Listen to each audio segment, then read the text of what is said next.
Welcome to the I'm Such a Pisces podcast, where we talk all things Pisces while taking an explorative journey into astrology. Brought to you by two Piscean friends. I'm Christine. And I'm Shelby. Welcome to our show.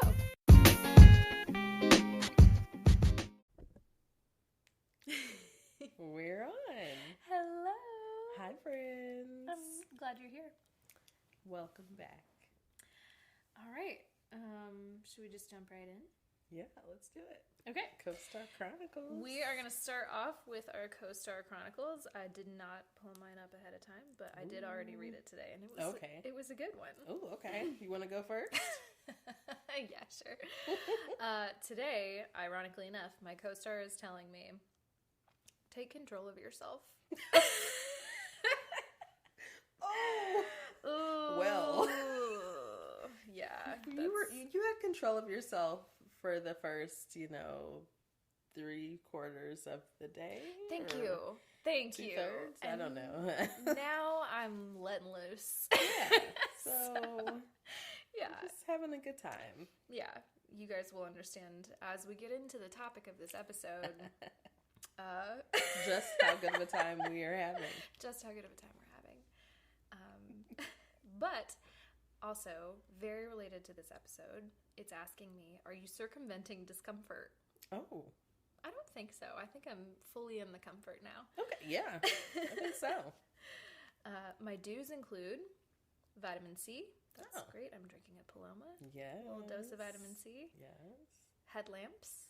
Okay.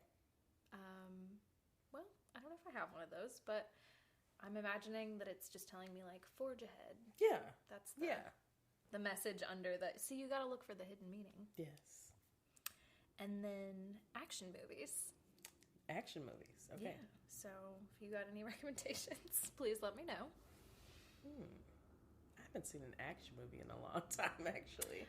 I haven't either. I really don't like action movies. It's way too overstimulating for me. I just started gravitating towards other things, like reality television. You know what? I love to put on something I don't have to pay attention to at all. Yes. And what do we like to do? Zone the fuck out. It's like no one seems to understand. They're like, oh no, I can't watch that. I'm like, I don't have any moral high ground. No. I'm like, this shit is entertaining. Oh my God, so entertaining. I will have to talk to you about this, but I would like to start watching, I haven't yet, but the second season of Love is Blind. Were you talking to me about this? Did we talk about this on the podcast? I don't know if we did, but I can talk to you about it. Okay, I haven't watched it yet. Yes. But we watched the first season mid-pandemic, and that was the first time I really got Jack to, like, watch a trash reality show with me. Yeah. And it was so fun, so I can't wait. Yes. Did he enjoy it? Yeah.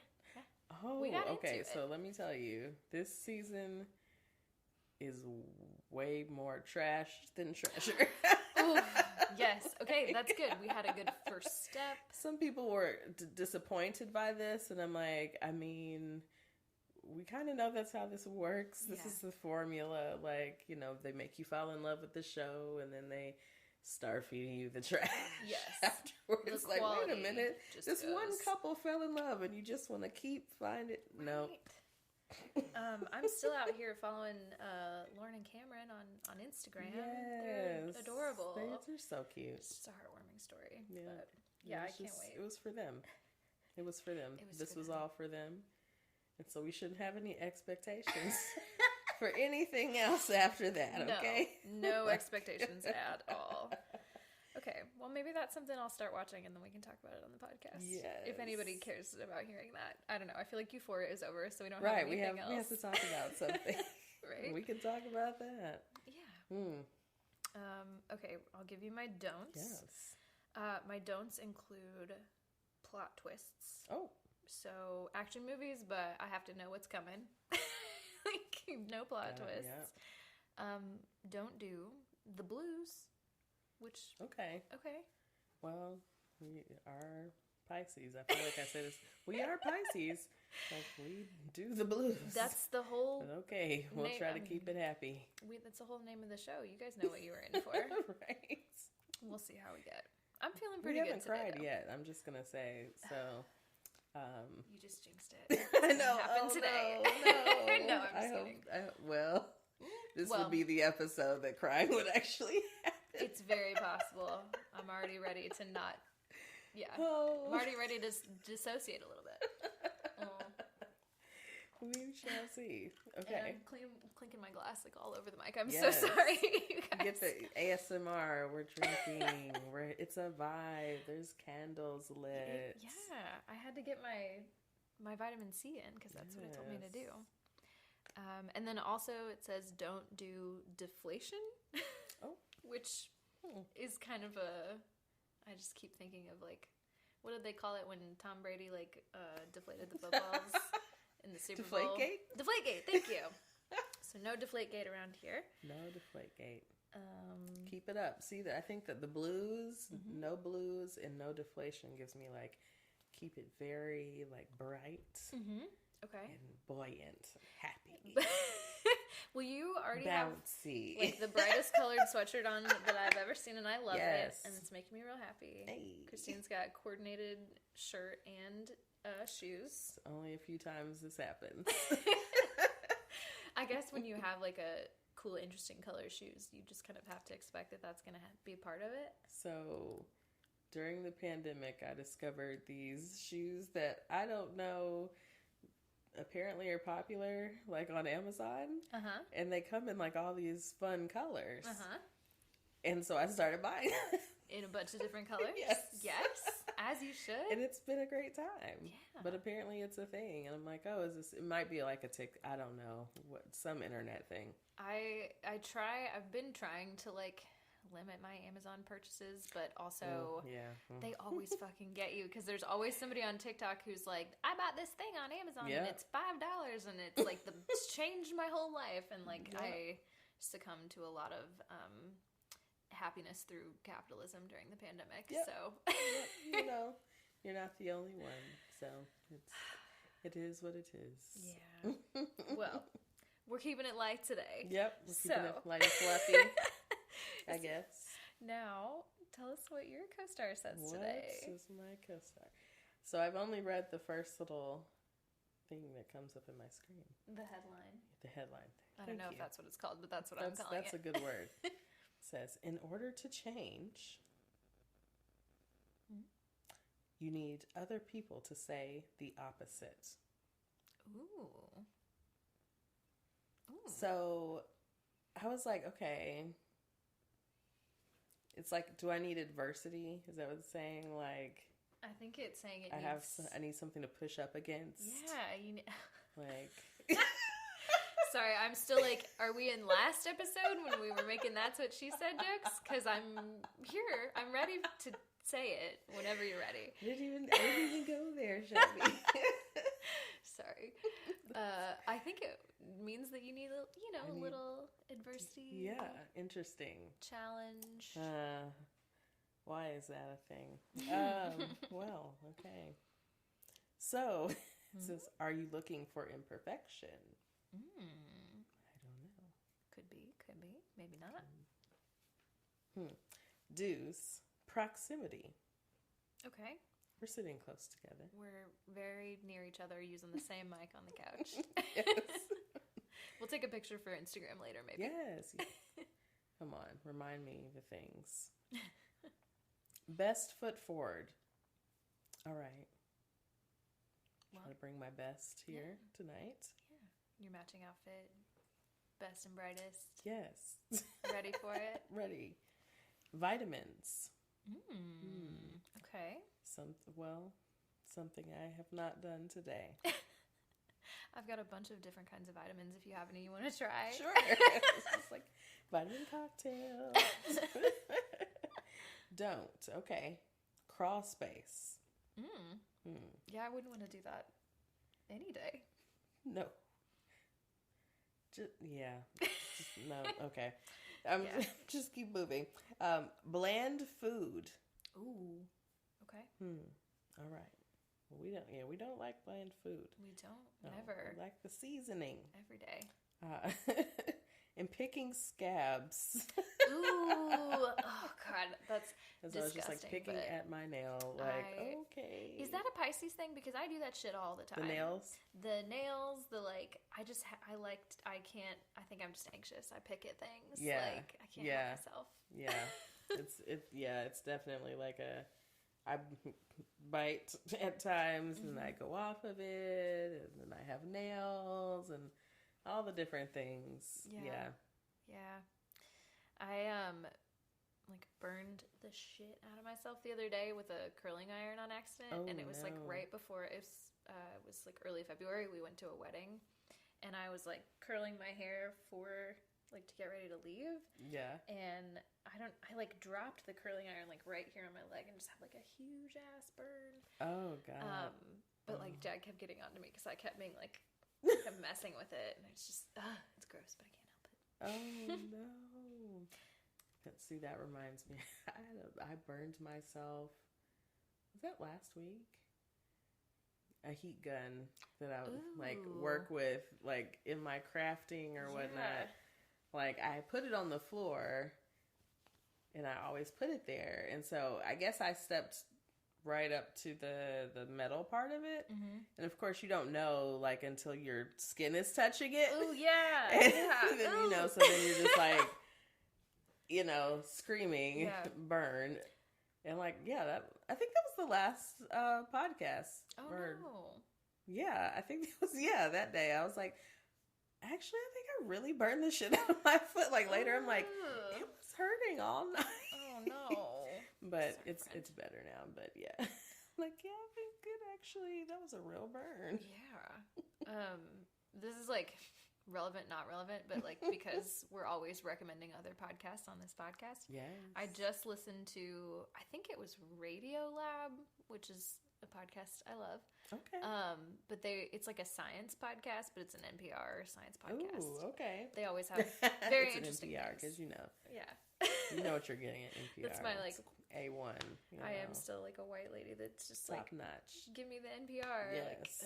Like, but they were talking about the neuroscience between like how fast your body, like how long it takes to like send a neuron from like something happening on your body to your brain, and for your brain to like process that. Just talking about burns, like you do it, and then it like, takes a second for your brain to like figure out that it's happening, right? Anyway, it's like so many, like point something miles per hour or something. Oh, that was a terrible story because I don't remember the number, but it's a really good podcast. This is a very Pisces thing. So we tell the story. I don't remember the details.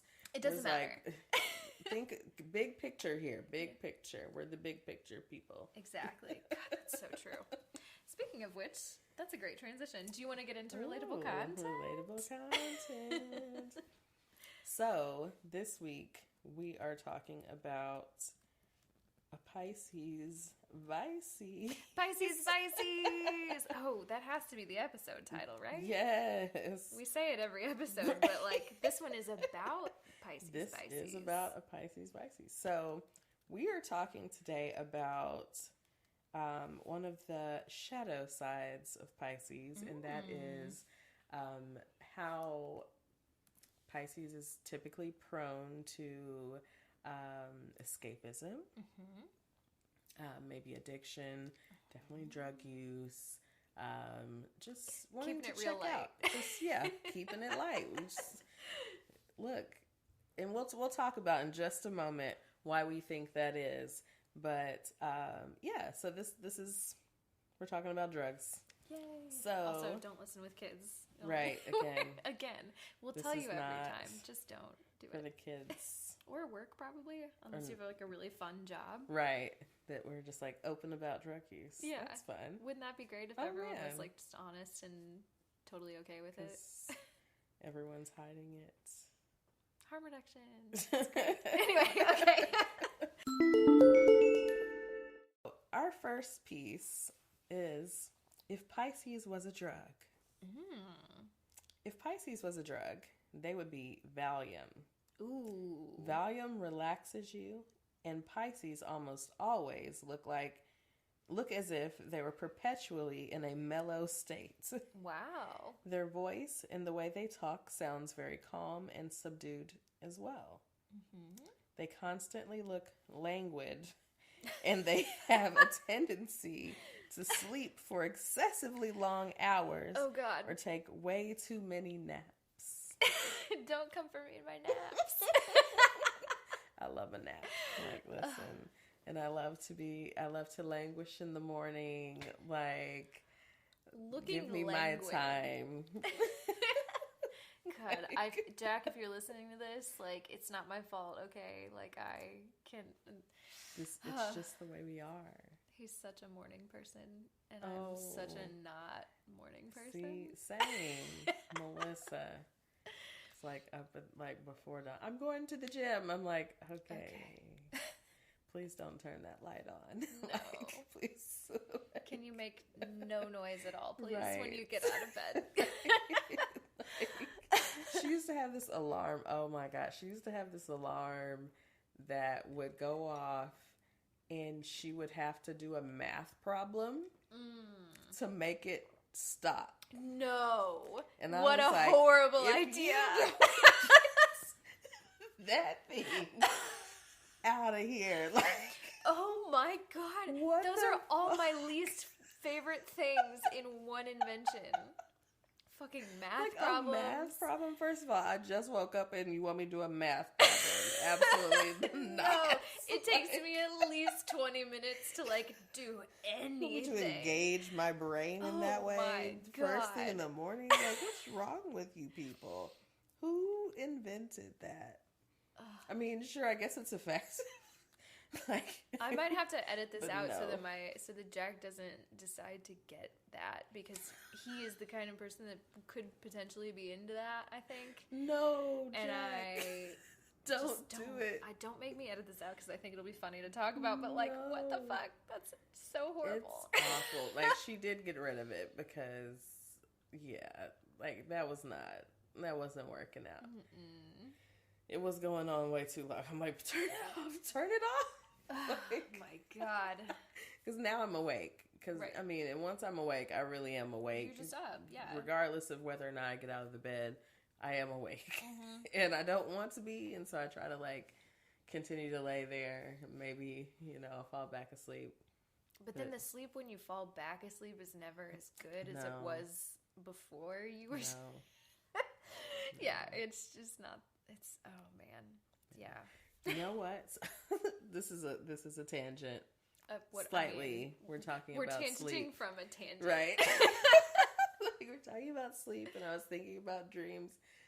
So I had a horoscope the other day. Oh, so I signed up for the Stars Align app. You have an app for me every week. I was just thinking about the Sanctuary app. Yeah, so this is the one of the dating, but I was trying to look for friends, and like, so far that's not been much of anything. Yeah. But it gives you a horoscope. Oh, okay. And so it was saying that, like, over the next couple of weeks that I'm going to have these dreams, like,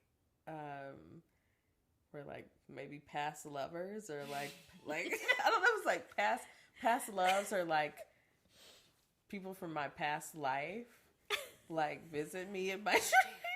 But in your dreams, huh? So, also, Melissa has been like, you've been moaning in your sleep. Oh, my God. And so I'm like, well, I told you that horoscopes. Oh, my God. The past love. Christine. I can't control what's happening out, in the other plane. Like, we're going to, like, look, right. I was listening to a podcast about Pisces before I got here. And so they were talking about all the, like, spiritual shit that Pisces were just, like, in a different, like, how we visit the spiritual plane. And this is us dissociating. We're going to a better place. Our fantasy world is a better place than this. Yeah. And so, yeah, I don't remember why I said that, but because we can't go a week on this podcast without either saying, like, tangents or past lovers or secret love affairs. We love it. Yes.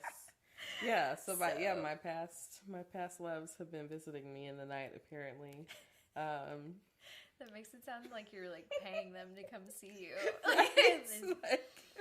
It's like, well, how long is this gonna go on? I'm like, it's apparently disturbing Melissa at night. Well, okay, we were talking about what kind of drug we are. Yes. I'm feeling pretty languid. How are you feeling? I'm feeling very, very languid. Feels like I'm Valium right now. I think it was appropriate. I'm like, yep, Valium, yeah. Is there other zodiac signs? Are we going to go through all of them? So this is a separate meme. Oh, okay. Which we have a different drug. So I guess we can talk about that. But so, okay, everyone starts in different places, so it's weird. Like we don't start at the top of the zodiac. Some people start in the middle. Like some people go by like calendar year instead of like the zodiac order. So we didn't talk about, I think we put this song in like one of the other episodes, but Beyonce's Sign song. Yeah. How it starts with Capricorn. Yeah. And it's like the zodiac starts with Aries. but you know, this is how we've learned the zodiac now from Beyonce's song, and so yeah, it's a great time. Well, she also said she was hurt by a Pisces, and I was like, girl, I understand because I've been hurt by a Virgo. So, girl, I understand. She's a Virgo. Yes, like that makes sense. It's that thing. Yeah. And I mean, we have talked before about how people say male Pisces are trash, but like I don't know any, so it's hard for me to make any judgments. I've told you the one that I dated was trash. Like, he actually seemed really great. And then turned out to not be real great. Well, I mean, it's someone I'd never known for a long time. Like we went to middle school together. Oh. And we were like cool, you know, like we never were like interested in each other before then, but I don't know. Yeah. We started talking on Snapchat. That's dangerous. Yeah. You were talking on Snapchat. Yeah. Lived out of town. We had a really good weekend. Went to DC, hung out. It was a great trip. Still say that was a great trip. Well, just still turned out to be someone else later. as it were. So anyways, the signs as drugs. We're starting with Aquarius. All right. Aquarius is alcohol. Okay. Yeah. Yeah, be a little pretentious about it, maybe. Yeah. Like a fancy this alcohol. Has some absolute vodka. Maybe they didn't spend the time or the thought to like get an actual alcohol liquor that an Aquarius would drink, because I feel like it would be something elevated. Right. Yeah. Like a rare bourbon or some shit, like something that's hard to find. Yeah, because then they're going to tell you about it. Right, exactly. Yeah. Like, well, I selected this because blah, blah, blah, and it's been aged to this. Bottles, blah, blah. Yeah. All the facts. So right, that was maybe that was just the example, but that makes sense to me. Yes. Pisces is cigarettes. What? Right? Like, I'm like, okay, really? I don't like this list as much. Right. I'm like, oh, okay. Yeah, this one sucks. I don't see cigarettes from Pisces. I guess maybe, okay, so I used to smoke. Yes. And I think there's two ways to think about cigarettes. Like, there's the way where you're just, like, thinking about, like, people chain smoking cigarettes, like they're on fucking cocaine or something, and they're just, like, mad and like have a cigarette in their mouth and they're moving their hands all over the place. It's just like wild. Or you have like 1950s black and white movie cigarettes with like a long cigarette case. We loved the long, like, it's just sexy. It's just sexy. I'm sorry. And you've got like a little, when I did smoke, I had like a little cigarette, like old school cigarette case. So I'd like take them out of the pack and put them in this little like silver box with that like clip together. Yeah. And I thought I was so fucking cool for that. 'Cause I was. Listen, okay, so Pisces love like the like little luxuries. Like right. we like the kind of now the I think lavish a little things. bit of that is the Taurus in you, but I too love a fine thing. Yes. I mean, I was reading something about it today, and like, okay, so this is also a Pisces thing. Like we like the nice things, and so like it might be something small, but like it's a detail. Like oh, this is a night. Like it doesn't have to be like expensive, right? Just it's just it's cool. Yeah, it's a little. It's like it's just part of the vibe. Mm-hmm. Yeah, I guess that can come from, seems like it comes from a lot of places, because I could also see that being an Aquarius thing too, of just like making it like a cool, exclusive, you look cool thing. Yes. And like I would be lying if I said the only reason, I would be lying if I said I didn't start smoking to look fucking cool. Like I don't recommend it. Please don't do it.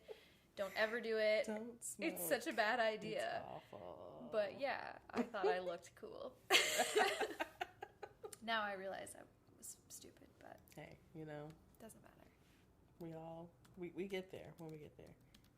So this is okay. I forgot. See, I've already gotten confused by the order again. Okay, we're fine. Right. Okay. Aries is cocaine. Okay. Yes. Yeah. Right. Yeah. Right. I can see it. Yes. Very fiery. Very right. Pew, pew, pew, pew, pew. Like, yes. Yeah. Right on.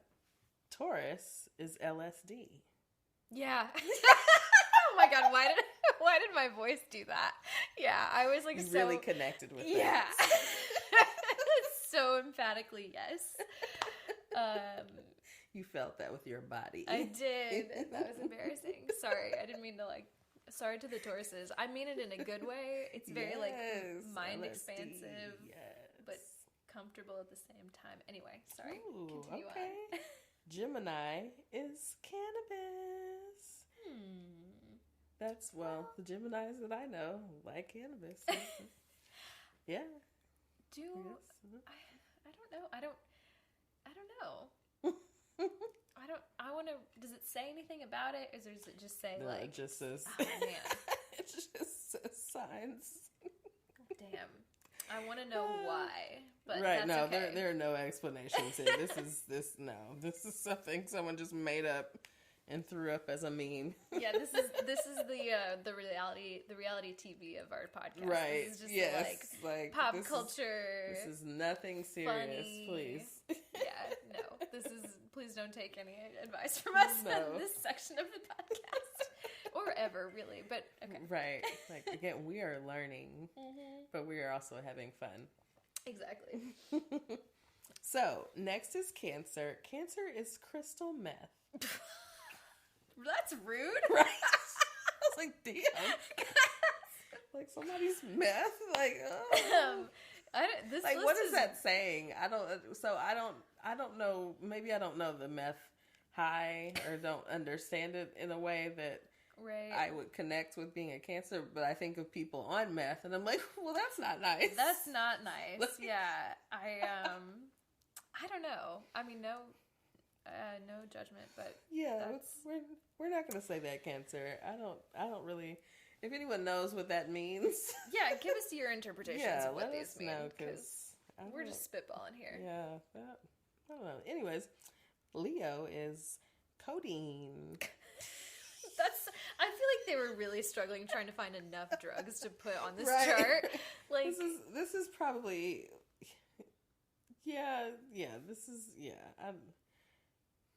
it's interesting. Codeine also though does seem like a very show off drug, because you have to insert a cough syrup and a Sprite and you're carrying it in a styrofoam cup and you look this purple shit I'm drinking.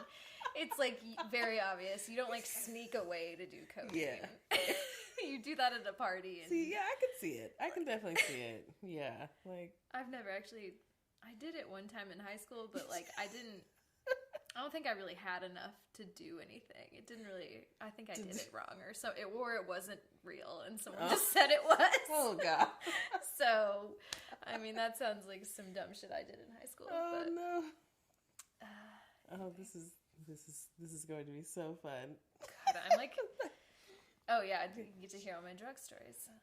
Yes. All right, who's next? So, okay, Virgo is next. Virgo on this list is Valium. Well, I guess seems like there's just a lot going on between Pisces and Virgos. Like, you're stealing our drug name. There's just like so much stuff. So, okay, here's the thing. So I was doing some reading, and then I was doing some reading. I'm just trying to remember what I was reading. But there's actually more connection between Pisces and Virgo, and this is probably true of like all of the opposite signs. Like there's some very like big differences, but also like kind of your purpose or like your path is kind of similar. Yeah. And so there's like these connections. So it's kind of funny, like we're very opposite, but also like I think that's one of the things that draws Pisces and Virgo together is like there's a similar path or something. I don't know. Yeah. No, that makes a lot of sense. I don't know if I'm going to say they're Valium, right. but I'm like, yeah. God, I'm just like, every time you say a new one, I'm like trying to think like what other drug could it even be? Because I'm like, I can't think of that many more drugs. Right. I'm like, I would not be able to do this list without like some research on what other drug. So Libra is Xanax. I disagree. I feel like they're way more like high key than Xanax. Yeah. Xanax gives me like very mellow. Yeah. So that's what I was thinking. I was like, okay, maybe I don't know Xanax. But yeah, okay. So no, I don't get that from Libras either. Like definitely a lot more high energy. Right. Scorpio, heroin. Yikes. God, so dark. Although dark. That makes sense. Dark. The occult, the darkness. That is a Scorpio. Oh, but man. Yeah, this list is sad. Like, I don't want to think about like, heroin. Damn. Yikes.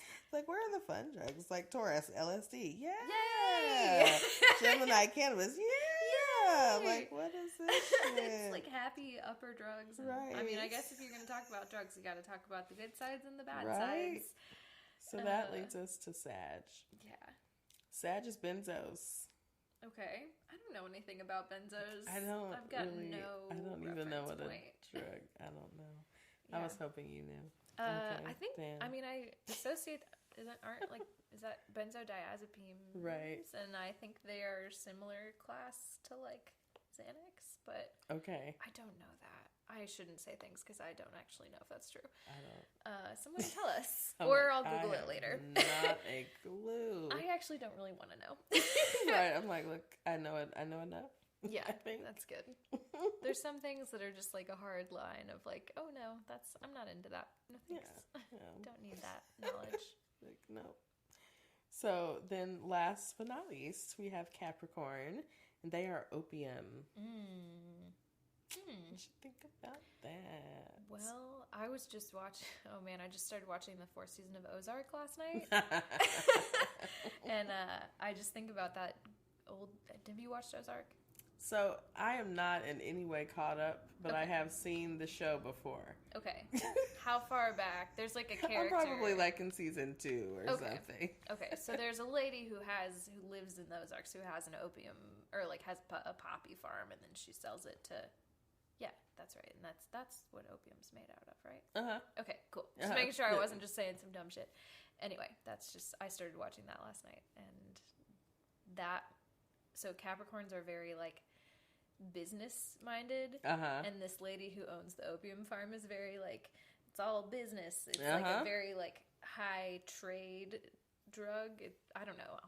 I don't know what I'm talking about. All drugs are like trafficked, but like, I guess I'm just thinking about the family in that show. Yeah.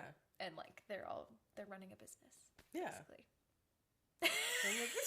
That was the longest, stupidest explanation for what I was trying to say. I'm not in a good headspace. I am, but I'm just like talking. We're all good here. We're all good. Okay. That was all. That's all that I had. Those downer drugs for our relatable content. I enjoyed that. I had a good time with that. So, you want to take a quick break and then come back with our content? Yeah.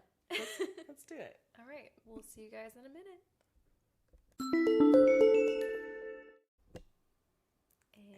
we're back. We're back. All right, Christine, what are we getting into? So today we are getting into escapism. Escapism. It's one of our Pisces Vicees. Nuh-uh. Nuh-uh, what? No way. No, never. So, yes, we are going to talk about escapism and the ways we like to do it. So many ways. so many ways. So my first question was, why do you think we lean towards escapism at all? So just your general opinion, or maybe what you've learned so far. Just what are your thoughts? Yeah, so I hadn't really thought about it a ton, but now I can't get kind of what you said. You said this off mic, but you were talking about us dissociating and like kind of just stepping into another plane. Mm-hmm. And that place is just a little bit better. Like, I think we feel a lot of feelings and we're just trying to cope with it, right? Yes. I don't know. What do you think? So I was doing some reading and just like some thinking. And so Pisces, the sign, is like kind of that step into the spirit, right? To the spirit world. Mm-hmm. So one of the things about this, the symbol is like the fish going in different directions. It's like we're being pulled from the spiritual world to the material world. And like, one of the things about Pisces is like, we're never in reality. Like I've been accused of not living in reality. And, I'm like, sometimes I do want the fantasy. I'm not going to lie. Sometimes, the fantasy world is more rich. Yeah. And, yeah, sorry. Unfortunately, that's just where we've landed.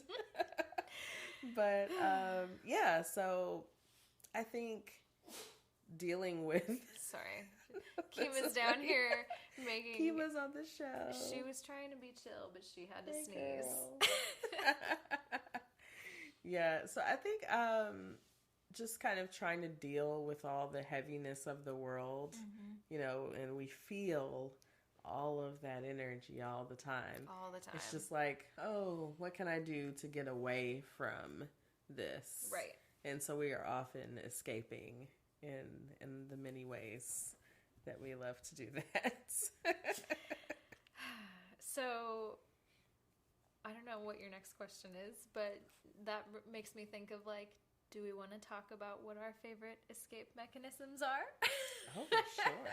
Yes. Do you have any in particular that you want to talk about on the pod? So listen, I can remember. So my first escapism activity used to be reading. Oh, dude, I didn't even think about that. Did you ever feel like reading for me was like, it was everything, especially when I found erotica. Woo! Of course, like right? I was gone. I was like, I'm good with this book. Like me and this book over here. Yes. But like reading used to really be that for me. Like I would, just literally get lost in a book. That was me.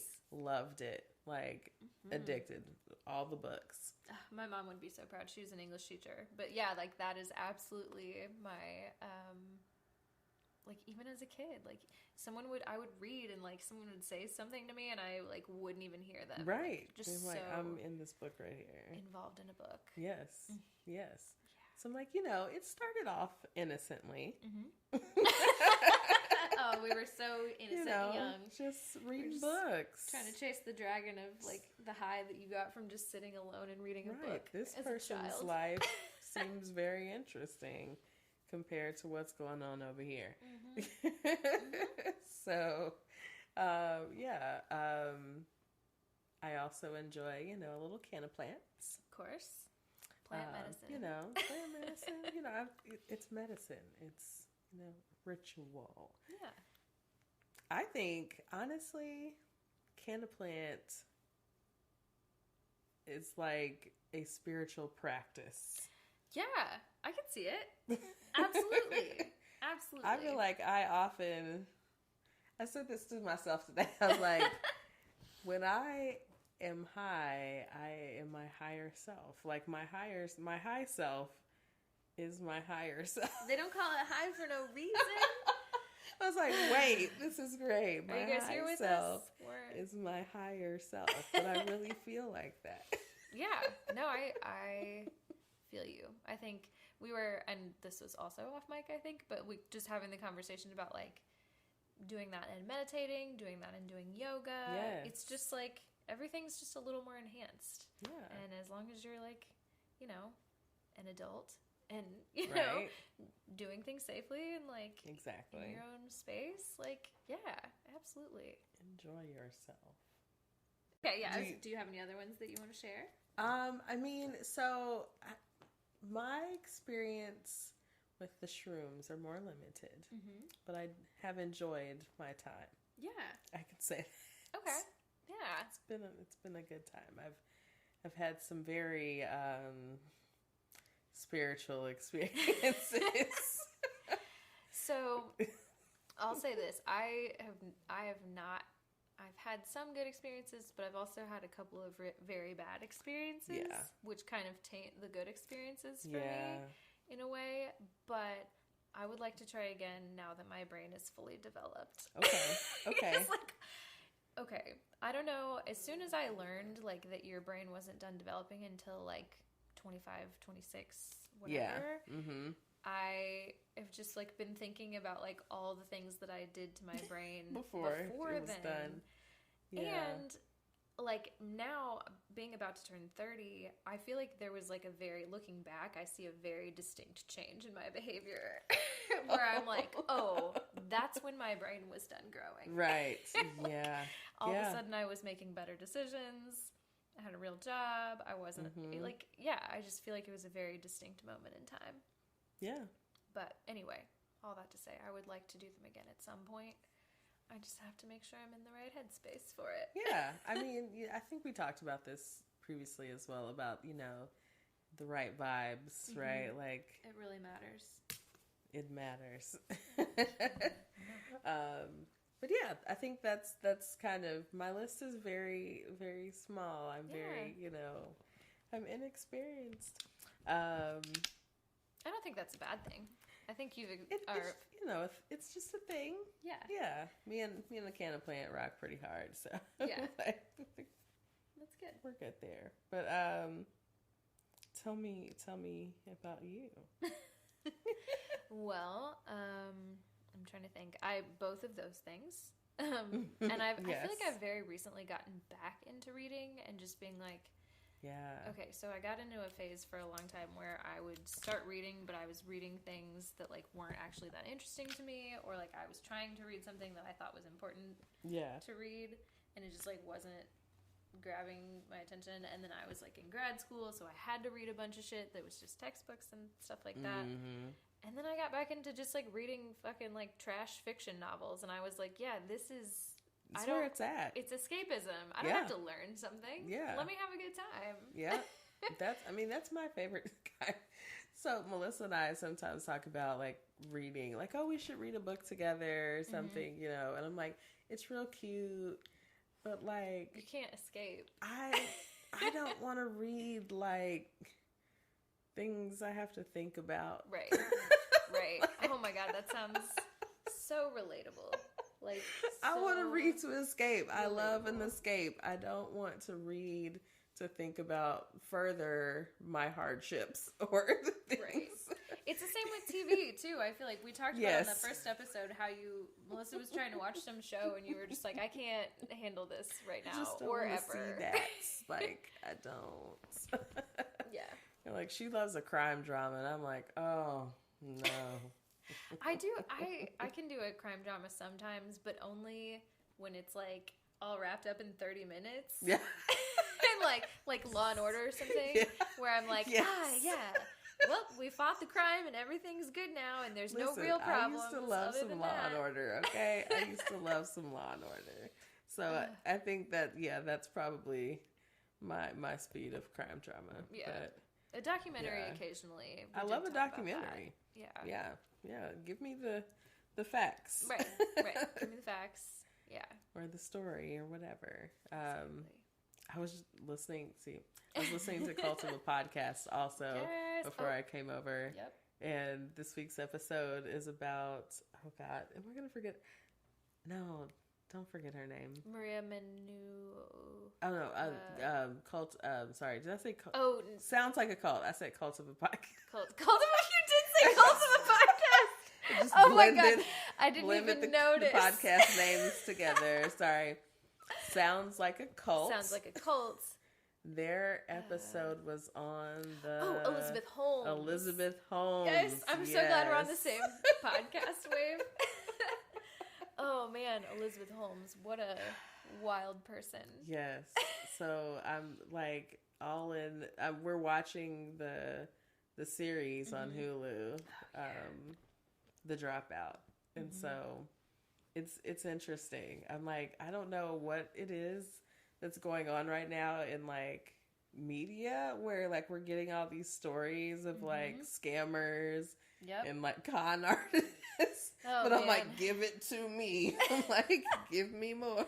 It's wild because I feel like I listened to, I think Wondery did an Elizabeth Holmes podcast a couple years ago, like pre-COVID. Because I remember sometimes if Jack and I are driving somewhere, we'll like to visit our family at home or something. It's like a 9-hour drive. And so we'll listen to like an entire series of podcasts. Yeah. And we listened to the whole Elizabeth Holmes podcast.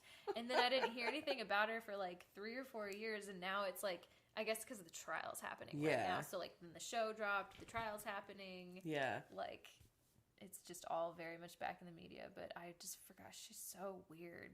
Have you ever heard her talk? So I've only heard a few clips, but like I'm about to deep dive. Yeah, because I've heard that the accent is like you have to. It's so hear weird. it, and like someone called in on the show and like talked about like how you hear like her drop back into the accent. I'm like, oh, weird. Like, oh yeah, I have to hear that for myself. Oof. Okay, well we'll circle back to that on another episode of the podcast for sure. Yes. Okay, so let's see. Where were we? My Vicees? My Pisces Vicees? Yes. Yes. Okay, so I too enjoy the canna plant. Yes. Reading, obviously, great. Love it. I used to smoke cigarettes. Right. Which, again, I know I was joking about how I just did it to look cool, but I feel like that also was a bit of an escape because half of the reason I liked it is that, like, it was in college, and so, like, if you were at a big party, like, you know, it was pre-COVID days where everyone was like all sweaty and in a room together, and like it just felt like a good excuse to just like go outside and just like be outside on the porch if I needed a break or something. And now I know I had a lot of social anxiety, but right, like I've got to get out of here. Like, oh shit, I'm gonna go outside. So I started smoking, so I'd have something to do. It's a good reason. It's a good reason. When you work like in shitty restaurants and stuff in college, if you like smoke, then you get to take a break. That used to make me so mad. Yeah, it's like, because I don't smoke, I don't get a 15-minute break to do whatever the fuck I want. 15-minute break. Like, can I just take a 15-minute break? Right. I'm like, no, why do I still have to work? I'm like, so I should take up this terrible, like, thing for my health so I can get a break. If only weed was legalized everywhere and you could just go outside and like smoke a J like a cigarette. Wouldn't the world be a different place? It would. This is a Pisces moment. Your podcast wouldn't probably the wouldn't. world be a different place? Your podcast wouldn't probably be as good, but everything else would probably be fine. You know, if we were just all high. Right. Anything else that in this section? I have a quote here. Oh yeah. Give me a quote. It says, it kind of picks up, but it says, the other Piscean trap is escapism through various means. Addiction, spaciness, avoidance, or delusion, for example. Her trouble committing to being human can lead her to the clouds, while she has trouble connecting with pragmatism, punctuality, self-care, and directness.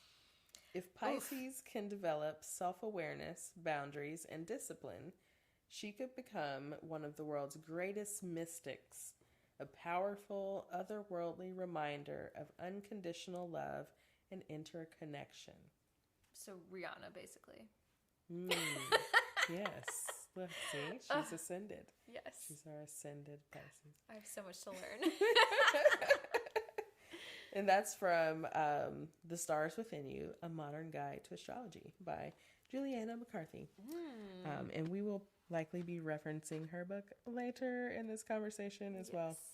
But yeah, so I thought that was great to just pull in, like, this is kind of part of the Pisces makeup, right? Like, it's hard to just stay on the ground sometimes.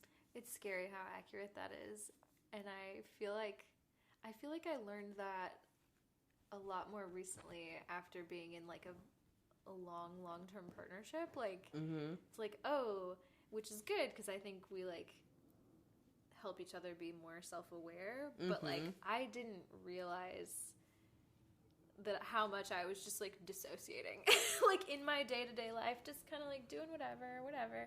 And then like when you're with someone all the time, they like see it and they're like, hey, you don't have to do that. Is everything cool here? We get like, I don't know. It's just it's hard, but it's also very healthy and good, I think, to like talk through it and recognize that it's there. But I feel like I still struggle with my boundaries real hard. Yeah, I mean, I think that's always a thing that we have to work with. Yeah. It's a hard one. But yeah, I think, avoidance, delusion, spaciness. Like, oh, okay, that's just part of the escapism. Like, yeah, I think it's easier sometimes, or it feels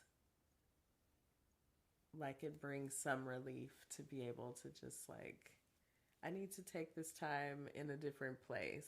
Right. And like, maybe other people don't understand that. They're like, why can't you just what be are here? you doing? Like, what's going on with you? Like, I need this time. I think it's part of why Pisces like to be alone as well. Like, we need that alone time because we need the time to just disconnect from the body. Right. And like go into the clouds, like, get meta.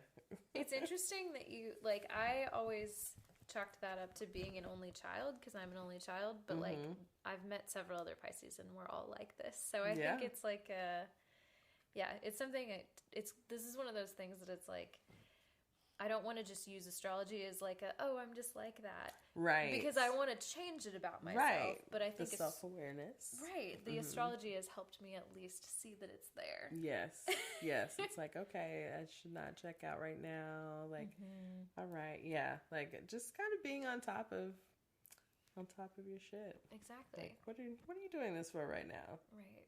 A good rule of thumb all around.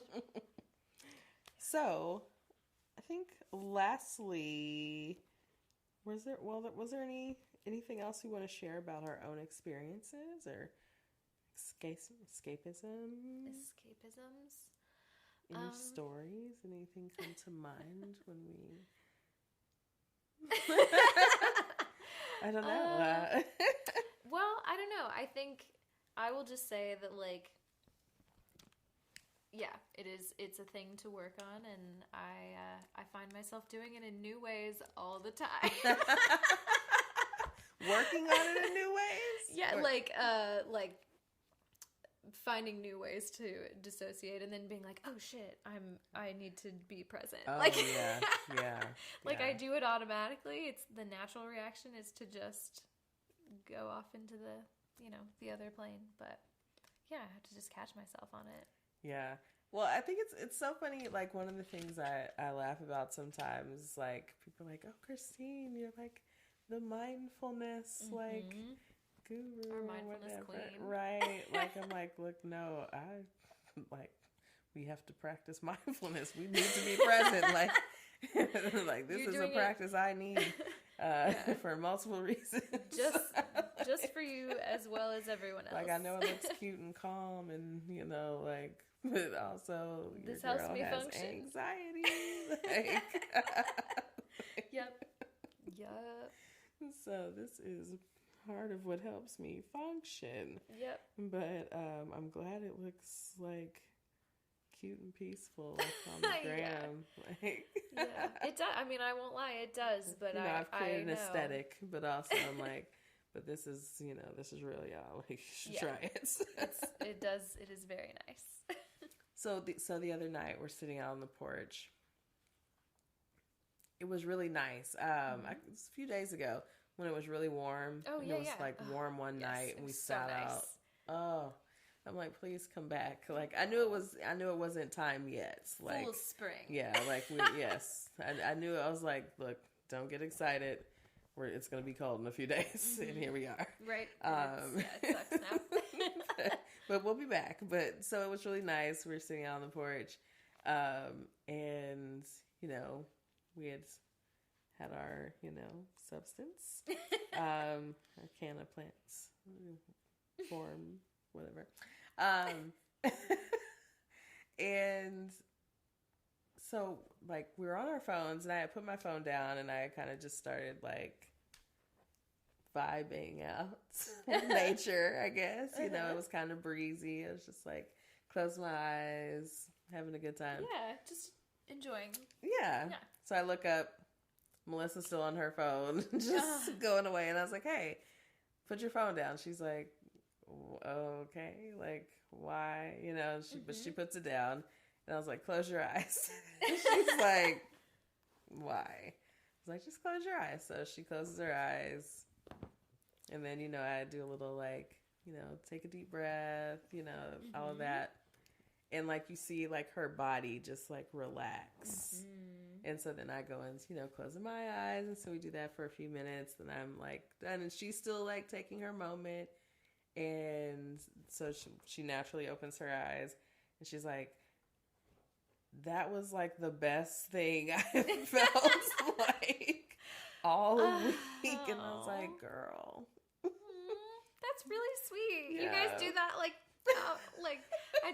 that's you are the person who absolutely embodies who you are on social media. But I'm like, you gotta do this. Like, you have to take a pause. Yeah, but you're right. But like, yeah. I need that reminder sometimes. So yes, yeah, just going and going. I'm like, you have got to sit down. But I think one of the things is like, I think in my mind, I'm like, oh, that's so simple. Like, everyone knows to do those things. It's like, it's not always. Yeah, even when you know, it doesn't mean you do it all the time either. True. Like, because I feel like I know better, and I'm still out here like scrolling on my phone right before bed. I'm like, this is a bad idea. Like, this isn't good for me. Yeah, I definitely have some of those practices. Yeah. Like one, I know this is like bad for just sleep in general, like looking at this light or whatever. Still do it. Hey, man. Yep. I mean, girl, lady. Kim has been all up in our business while we were recording. So I did drip something on my sweatshirt yesterday, and so also Keith was sniffing in that area, so she probably smells. That's funny. She's handed me 2 different tennis balls since I've sat here, and she keeps trying to get me to throw them. Her tail is wagging on the mic. So you might get a little ASMR, little dog wag. Yes. I think we need to take a quick break to take this dog upstairs, and we'll come back to y'all with the rest of our talk about dissociation and drugs and addiction very soon. Yes. Bye. And we're back. We are back. We're still talking about Pisces and drugs and addiction and all of our different escapism techniques. Yes. But I also thought it could be interesting for us to talk a little bit about like other placements to look at in terms of like addiction. So not just your sun sign, but like all the other places in your chart you can look. Mm-hmm. So We're going to talk a little bit about Neptune because Neptune is the ruler of Pisces. Yes. This New York Post article that I was reading said this quote, "The planetary ruler of doe-eyed, poetry-spewing, self-destructive water sign Pisces and the 12th house of the unconscious." Okay, wait. Did I read that? 12th house of the unconscious. Unlike Mercury, Mars, and Venus, Neptune is a slow-moving outer planet, meaning its energy is felt across a generation and beyond the realm of the individual. So Neptune is in a specific sign for like years at a time. So it will, let's see, it's in Pisces right now. It moved there in 2012 and will stay there until 2026, which is like a really long time. Yeah. But I wondered what that meant about this particular generation in Pisces. Like, are they all going to be strongly self-destructive and doe-eyed, as this article called us? Actually, I have this actually right here next to the one that we were going to read for hours. Okay, you want to read something? Yeah, so Neptune in Pisces from 2012 to 2026. Neptune and Pisces generations are deeply spiritual. They strive to remove barriers between humans, bringing people together with compassionate inclusion. With psychic abilities and an innate understanding of oneness and interconnection, they could elevate our society to abide by more exalted ideals. During the current transit, yoga, ancient wisdom traditions, and mindfulness have become part of our everyday culture. Wow. Spiritual artists like Hilma Af Klint and Emma Kuntz have reached posthumous fame, with people recognizing their work as ahead of its time. Spiritual music and musicians like Kirtan? Sorry, am I reading? Kirtan and Krishna Das have also become widely popular. Since Pisces rules delusion and Neptune is both the propagator and the dissolver, we have been experiencing widespread confusion, deception, and disillusionment in the media and politics. Time will tell how this transit continues to shape our future, but it could potentially hold seeds of globalism, unity, and expansion into higher consciousness. Well, that makes me feel good. Yeah, so I've heard a lot of like spiritual talk about this time, and like, you know, I hear people talk about like, you know, you get into like the whole like 5D thing, and so we don't have to go. We don't have to go that deep, but like, you know, going into this higher consciousness and like what it takes to like move society into this place. But I do feel like, you know, we are gradually moving into that space, and so it will be interesting to see these kind of future generations, what they do with it. I think some of the things that were kind of upheld pretty highly are getting kind of shaky. Yeah, that tracks. You know, that tracks. And you know, so the thing is, I think to get to that higher consciousness, things have to fall, right? Like the current system has to get bad before it gets good. And so it has to get bad, and that's the part that maybe we are entering into. I don't know. Yeah. But that's the hard, scary part, is we're moving to this place, but also there's this, you know, uncomfortable stuff that we're going to have to do. Yeah. First. Was it, I could be misremembering this, but do you remember, I feel like Jessica Laniato talked about this on Ghost of a Podcast in a semi-recent episode, maybe? Yeah. Where she was talking about, like, oh, everyone wants Neptune and Pisces to be this, like, really great thing, but, like, there's a lot of bad stuff that comes along with that. And this makes sense now. I was, like, I have to, like, really pay attention when I'm listening to that. Otherwise, I just miss shit completely. Yeah. You have to be, like, really engaged. And I mean, it's a lot of detailed information, and I think the more you, like, start to read and, like, connect, you start to connect the other pieces. Like, oh, okay, she was talking about that. Oh, okay. You know, and like it all kind of starts to fit together. Yeah. So it works out. Even if you think it's rolling over you, it comes back later. And like, hey, she was saying something about that. Oh, that helps. It's just like helping the learning process to have it kind of in the subconscious as well. Yeah, I mean, that's kind of how I listen to it. I'm like, I don't always know everything she's talking about. I'm like, it's going to come back later. This is such a Pisces way to learn, just like learning by synthesis. Yes. Like you're not even really like actively engaged in the learning. It's just like intuitive learning. Okay. Like, it's the most Pisces shit I've ever heard. I'm connecting with it. It's like, just let it wash over. I do that a lot. I'm like, I'm just letting this wash over me. And if I need to come back and listen to it more closely later, I don't know if that's a good thing I do or not. I feel like I gotta work on that. Like, we're really just taking it in. I'll remember that later. When it needs to be in my brain, it'll be in my brain. Right. I heard it. Okay, do we want to talk about... So, we were just talking about Neptune and Pisces, because that's where it is right now. Yes. But we were both born... See, we're not that far apart in age. We're the same same Neptune generation, which is a wide net. So we both have a Neptune and Capricorn. So do you want to tell us about Neptune and Capricorn? I will.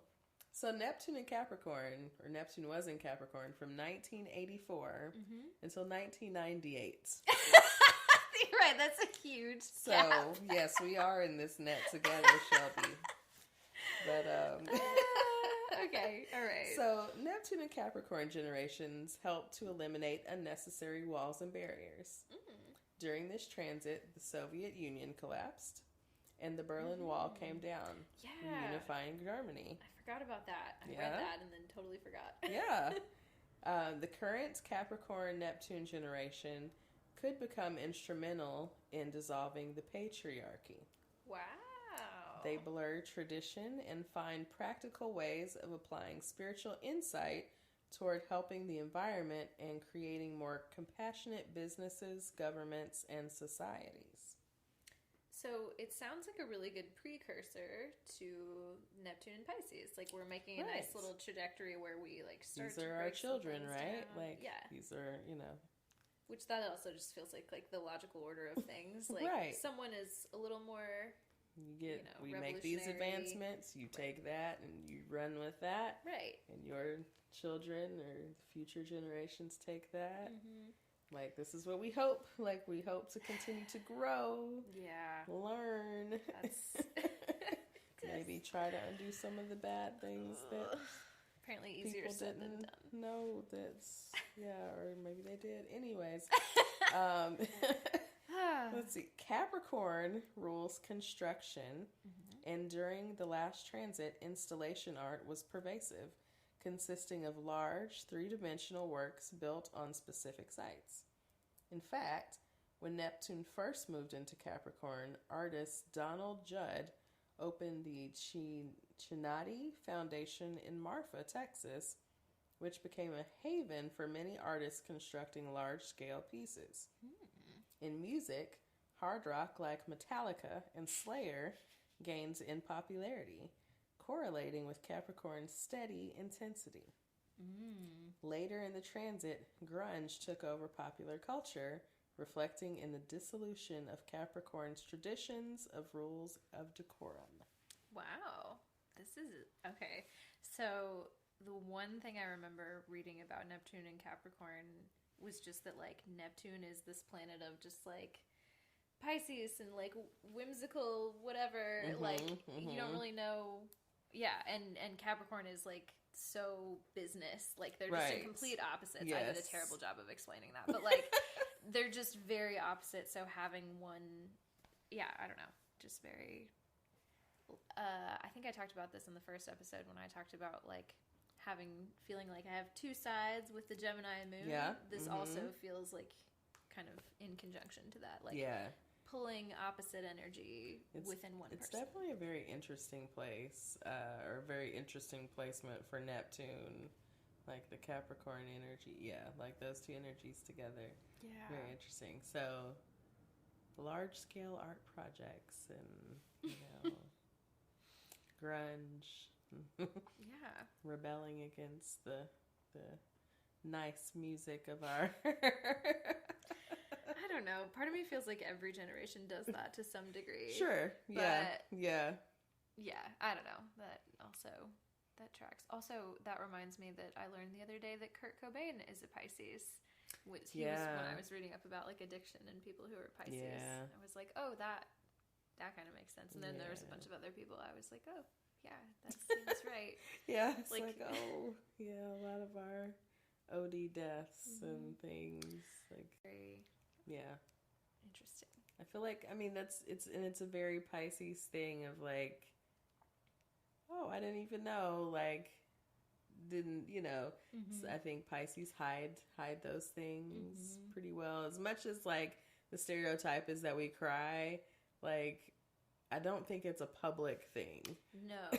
And I feel like we get compared to Cancer a lot. Yeah. Because water signs and just like emotions, like high emotions, but like Cancer feels like a much more like with people, like like an outwardly show, like pulling the emotion out of people, and Pisces still does that, but then their own emotions are not part of that. Right, it's like a separate, more private internal thing. Yes. Yeah, I said this last time, and probably every episode, but like we're very emo. Yes. Like no one understands. Listen, I turn on my music and just cry. Yeah. Anyway, moving on to other planets to look at. And I'm like, I can't watch This Is Us because it makes me cry. No, I don't understand why anyone would even want to watch it. Like, it's so much, it's only emotion. It's so much emotion. It's just meant for that. And I can't sign up for this on a weekly basis. No, I don't understand the people that do. No offense, listeners. I know it's a very popular show. Melissa does it. And I'm like, I love it. And it's a great show. It really is. But it's so much. See, I think it's just that we feel all the things all the time in reality. And everyone else is just like compartmentalizing, and then they need to feel something, so they watch something like that, and it makes them feel better. Yeah, and like it doesn't do and that it just for me. doesn't. It's like, I just feel all of this heaviness. Yeah, like what's gonna happen with this? What? I don't need to have to worry about these fictional characters. Yeah, I have enough to worry about with the real shit. Like there's real problems happening out here. God, got me worried about these characters. How dare you? Okay, so I'll make these other two quick because I know we've been on here for a minute. It was bound to happen. Yes. So we talked about Neptune. So check out what your Neptune placement is, and just see what that means for you and your dissociative tendencies. Another one to look at is, so this is, I mean, everything's up for interpretation, but one astrologer was talking about using Uranus to just kind of look through, because they're really associated with extremes, breakthroughs, breakdowns, and limitlessness. So of course, when I hear that, I just think of that shitty movie where the dude like takes Limitless, and he's just like he sucks up all the knowledge. He's using his full brain capacity or whatever. Was that Bradley Cooper? I think it was. I almost said Matthew McConaughey. I did almost say Matthew McConaughey. That was the first person that came to my mind. I was like, no, I think it's Bradley Cooper. They're both just like older, fine ass white men. Right. I mean, that's a personal opinion, but. Agree. Although Matthew's now less fine to me, but yeah, it's okay. I was just about to say he has done some questionable shit in the last couple of years. That just have taken you down, but Bradley's still up there. He's still fine. I don't think.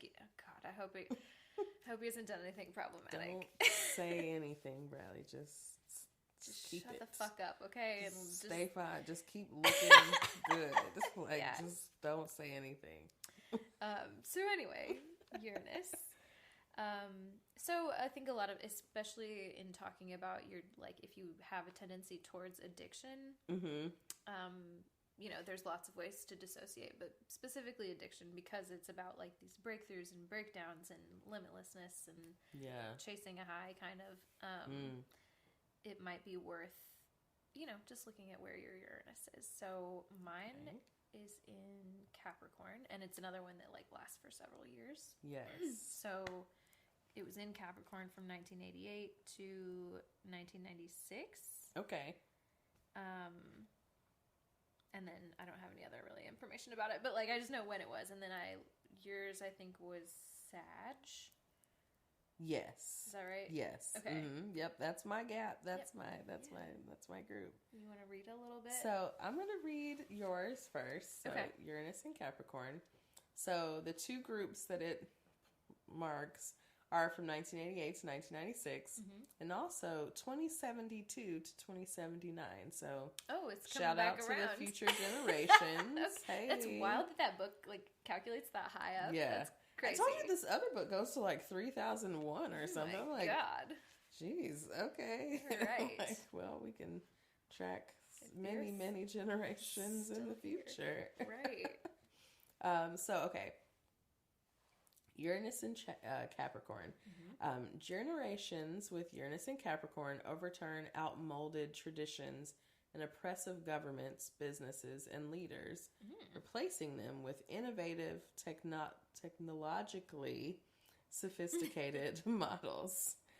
Rebelling against authority, they create new customs and systems that revolutionize society. Making up their own rules around commitment, they can transform the way we relate to marriage as a society. I can see that. Yeah. Definitely. Absolutely. We are still witnessing how the current generation will step into this influence, but they are likely to redefine the very fabric of our society, becoming leaders in reforming our systems of government, economics, and morality from the foundation of authenticity and integrity. Okay. I feel like that's that's interesting, just about like relationships and partnerships and marriage and stuff, because I feel like, I don't know, now it's just so much more like everything is, I don't know, there's more I don't know. Yeah, more open. Like, I don't know what I'm trying to say or like what thought is trying to come to mind, but it just feels like a big shift. For sure. I definitely, I mean, like, I made that same, like, note in my head reading across that. Like, I definitely see a lot more different types of relationships. Yeah. And that becoming, you know, I don't know that it's, like, mainstream, but it's, like, it's definitely coming closer. It's normalized. It's normalized. Yeah. It's like, okay, that's a different type of relationship, and people are more open to opening their minds. Right. They might not be there themselves. Right. But they're like, oh, okay. Like, I see, like, shows about, like, different types of relationships now, and, like, it's just interesting, and I think it helps people understand in a different way, like, oh, it's not like this weird thing maybe I was thinking it was. Like, there are still rules, there's still boundaries. Right. Like, exactly. Just, You're not just like fucking around, or maybe you are if that's what you've agreed on. You know, as long as everyone is a consenting adult, then whatever. It's not my fucking business, right? Or if you want it to be, it can be, but like, you know. Right. It's But yeah, like I'm with that.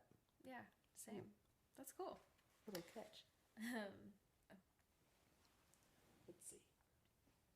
Can always edit that out later. I say and then never edit it out. Okay. I think that's good. Okay.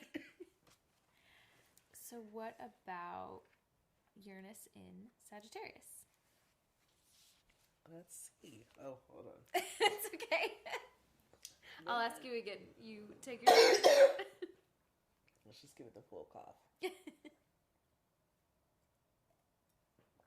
okay. I have to cut them into segments anyway, so I'll just make this the start and end of a segment, and then.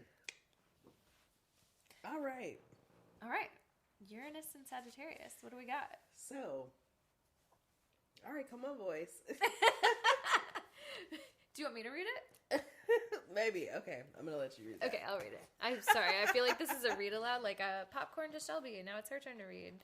Oh, man. That's a thing they do in schools. I don't know. Okay, so we've got Uranus in Sagittarius. Okay, sorry, I had to make sure I was reading the right thing. Like, oh, where are we going? Uranus in Sagittarius. So, 1981 to 1988, and then also, in case you were wondering, 2066 to 2072. Shout out to the future generations. Yeah, be on the lookout for them. Generations with Uranus in Sagittarius introduce new philosophies and revolutionize religion. They break through blind faith and fundamentalism, establishing more genuine approaches to spirituality. Oh, hello. Look at you. They are travelers and explorers, eager to experience new places, people, and cultures. The current generation holds the potential to join humanity together in unifying belief systems and fundamental truths. They've shown a spike in interest in spirituality while rebelling against organized religion. Do you feel like that's accurate for you? Absolutely. Yeah. And I think it's accurate for that generation of people. I think that there are a lot of people moving away from organized religion. Yeah. And absolutely. I think, I mean, I've heard that on the end from a church standpoint of like a whole system. Yeah, like this age group, your age group, is like moving away from the church, and we're trying to get they're this trying to age recruit group back people in the church, right? And they don't have anything really to. And it's just there is a shift happening, and people are moving, to some different forms of spirituality, and with our raising consciousness about our history. I think that a lot of that is coming into play of especially in this country, certain religions. People are becoming more aware of things. And maybe just don't connect in the same way. Well, and the technology is there for people to still get that without having to go. Yeah. For people that do still want that experience. I'm not particularly, I've never really been, my family I wasn't raised in a church setting. Yeah. But, the amount of people that I know now that are just it's easy for me to do, so I do it because I can just do it on Zoom or something. Right. Look, Zoom church changed the game. Yeah. I feel like I was inching towards that in general, but I was still going to a church. And all of that kind of fell apart with the 2016 election. That was the break. Got you. And then it was actually, no, I haven't been to church in a while, and actually, I don't think I'm going back. Yeah. Yeah. We're just in a different space. I'm good. Yeah. And so what, how old was I in 2016? I'm trying to think about if that was Saturn return, but we'll get to that later. Oh, yeah. I'm that's was that? For next episode. Was that in the time? Tune in about Saturn returns. Yeah. Can't wait. But yeah, I think there's definitely a shift with that grouping to let's look at some other things out here and let's connect. I think there's a lot of connecting with our ancestral practices and things like that. Oh wait, we've missed out on all of these things, right? And so kind of reconnecting with that kind of stuff. So yeah, I definitely see that with this generation, this group. Yes. Yeah. Yeah. Sag, huh? Sag. That's interesting. Yeah. So yeah, I did not look and see what Uranus is in right now. But I don't know. You guys can Google that. Yeah. I'm not going to Google it right now. So I have one other planet to talk about in terms of looking for addiction in your chart. And this was, again, everything's subjective, but this one particular astrologer talked about Jupiter, which is kind of governs enlightenment and higher learning, expansion, and also excess. So one of the articles I read, like, kind of described Jupiter as, like, big party energy. Like, they want to keep the party going, whatever. Yeah. And, like, if you do, you know, fun party drugs for fun long enough, then eventually you can become addicted to them. Like, sure. So just kind of the, like, being wary of too much excess and too much fun. And, like, there's always too much of a good thing. Sure. Yeah. So, my Jupiter is in Virgo. Yes. Yours is in Aquarius. Okay. Do you want to read? Do you want me to read? Sure. It's up to you. Yes. I think I turned to the right page. Oh, okay. No. Okay, yeah. So, Jupiter in Virgo. This is a really good book. I'm going to get this on Audible. Yes. I have like a credit. That one. Yeah. Okay, so Jupiter in Virgo. So those with Jupiter in Virgo attract abundance and good fortune when engaging their gifts practically. Oh, gifts of practicality, hard work, and attention to detail. They feel most expansive when serving the greater good and devoting themselves to others. These souls are not risk takers. Rude. Instead, pragmatism and careful planning help them attract what they desire. They need clear goals and discernible outcomes. They must be careful not to limit their vision of what's possible. Surrendering their caution and opening to magic could help expand their sometimes cynical and overly scientific perspectives. That feels kind of right Very for me. Virgo. Because I do feel that Virgo, like I relate a lot to Virgos. Yeah. Because I feel like I act like one sometimes. So, spirituality and meditation could balance their gifts and help to assuage excessive worrying. Yeah, duh. If I remember to do it. Yes. Look. Ugh, that was interesting. Okay. Yeah. I didn't look up, it didn't tell me when or like how often Jupiter is in Virgo. Yeah, it doesn't. Yeah, I noticed that it didn't have the dates on that. Yeah. So I'm not. But we do have different ones. So sure. Yeah. It's closer than Uranus or Neptune, so it's probably not as long, but we'll look it up another time. Yeah, we'll find out. I was like, I could pull this book I don't want to out, make I don't want to pause for it. But I am going to read you about Jupiter in Aquarius. Yes. Okay, so Jupiter in Aquarius natives are wonderfully tolerant and accepting people who value others' differences. With progressive outlooks, these souls could help to advance society. Feels like everyone's advancing society a little bit. Yeah, that's good. Yeah. Great fortune comes when they are engaged in humanitarianism and technological pursuits, and when they orient towards creating the future. Revolutionaries and renegades, these souls can make great strides in inventive and creative fields. That tracks. Bringing communities together and coming up with original concepts.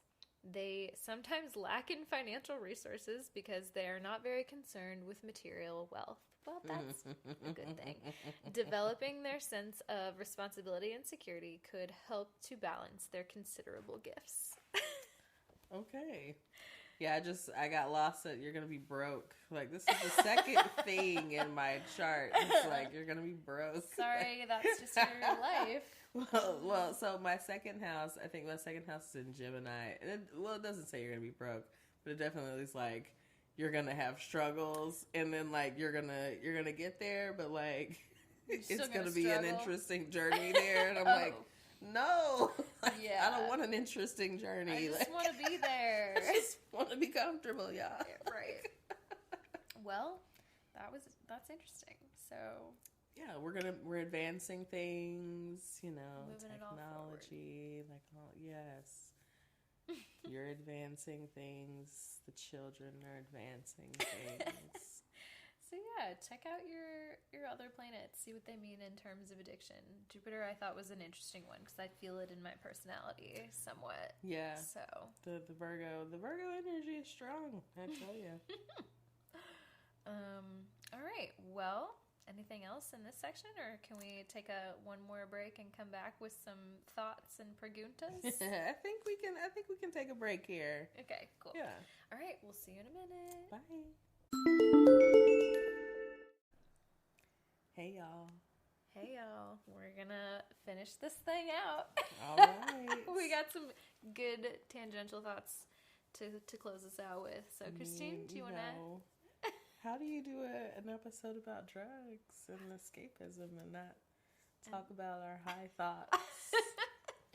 Yeah, you have to. You absolutely have to. So, I think I said this for the last episode, but again, if you're like someone I work with, they're like, just stop listening. Or you like, if you're listening to this, just don't narc on me, okay? Just like everyone have an open mind. Yeah.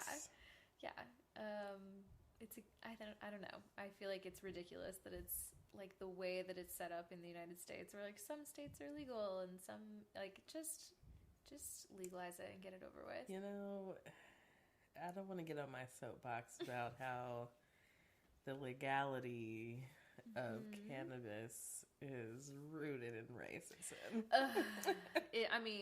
Rooted deeply. And the fact that like some states, there's all these people just like making millions and still people like in jail for this shit is just insanity. It's insane. It was never even so. Okay, I watched a documentary a couple years ago. I remember what it was called. I think it was. Nope, I don't remember what it was called, but I'll find out.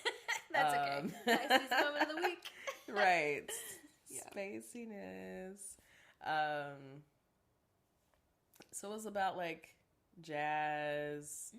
And like the jazz culture and like, I mean, back in like these times, like we wasn't illegal. Right. Like it was just something like that was something else that people did. Like, you know. They hadn't found a reason to criminalize it yet. And so it all was around white women. Because white women were smoking that reefer and hanging around them jazz clubs with the Negroes. Good God. I mean, the white men were not happy about this. They weren't. You know, hanging around those Negro men. Jesus Christ. And that's how we became. No. It was a contributing factor. I mean, yeah, pretty big contributing factor. Pretty big. Had to cut that out. Right. So, you know, but also it just really, you know, connected for me. Like, you know, weed and music go together like so well. So well. Like, you just get in there. Can you imagine and I writing why musicians are always high in the studio? Freeform jazz, like no one would have come up with that. Not like sober. You couldn't have done that.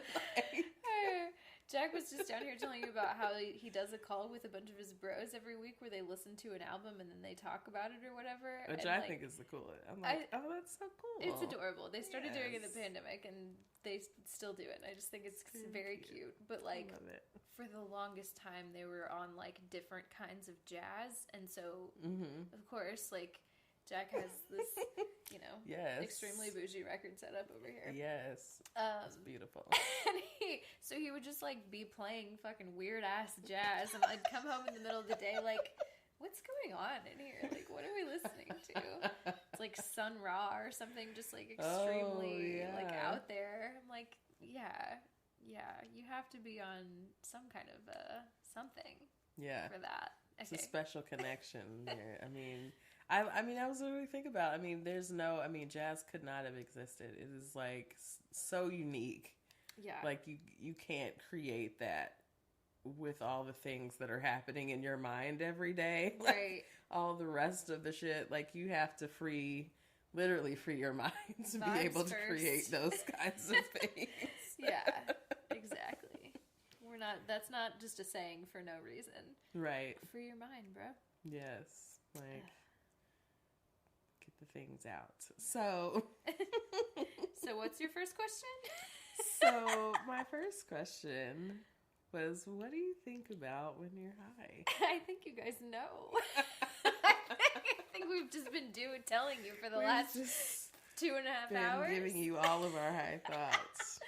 That's most of what this podcast is. No, but I think the answer is I don't think about anything. Oh, okay. Like, that's the point. Or if I do, it's like, you know, I don't get caught in a loop every now and then. But, like, I'm trying not to think too hard about anything. So, okay. I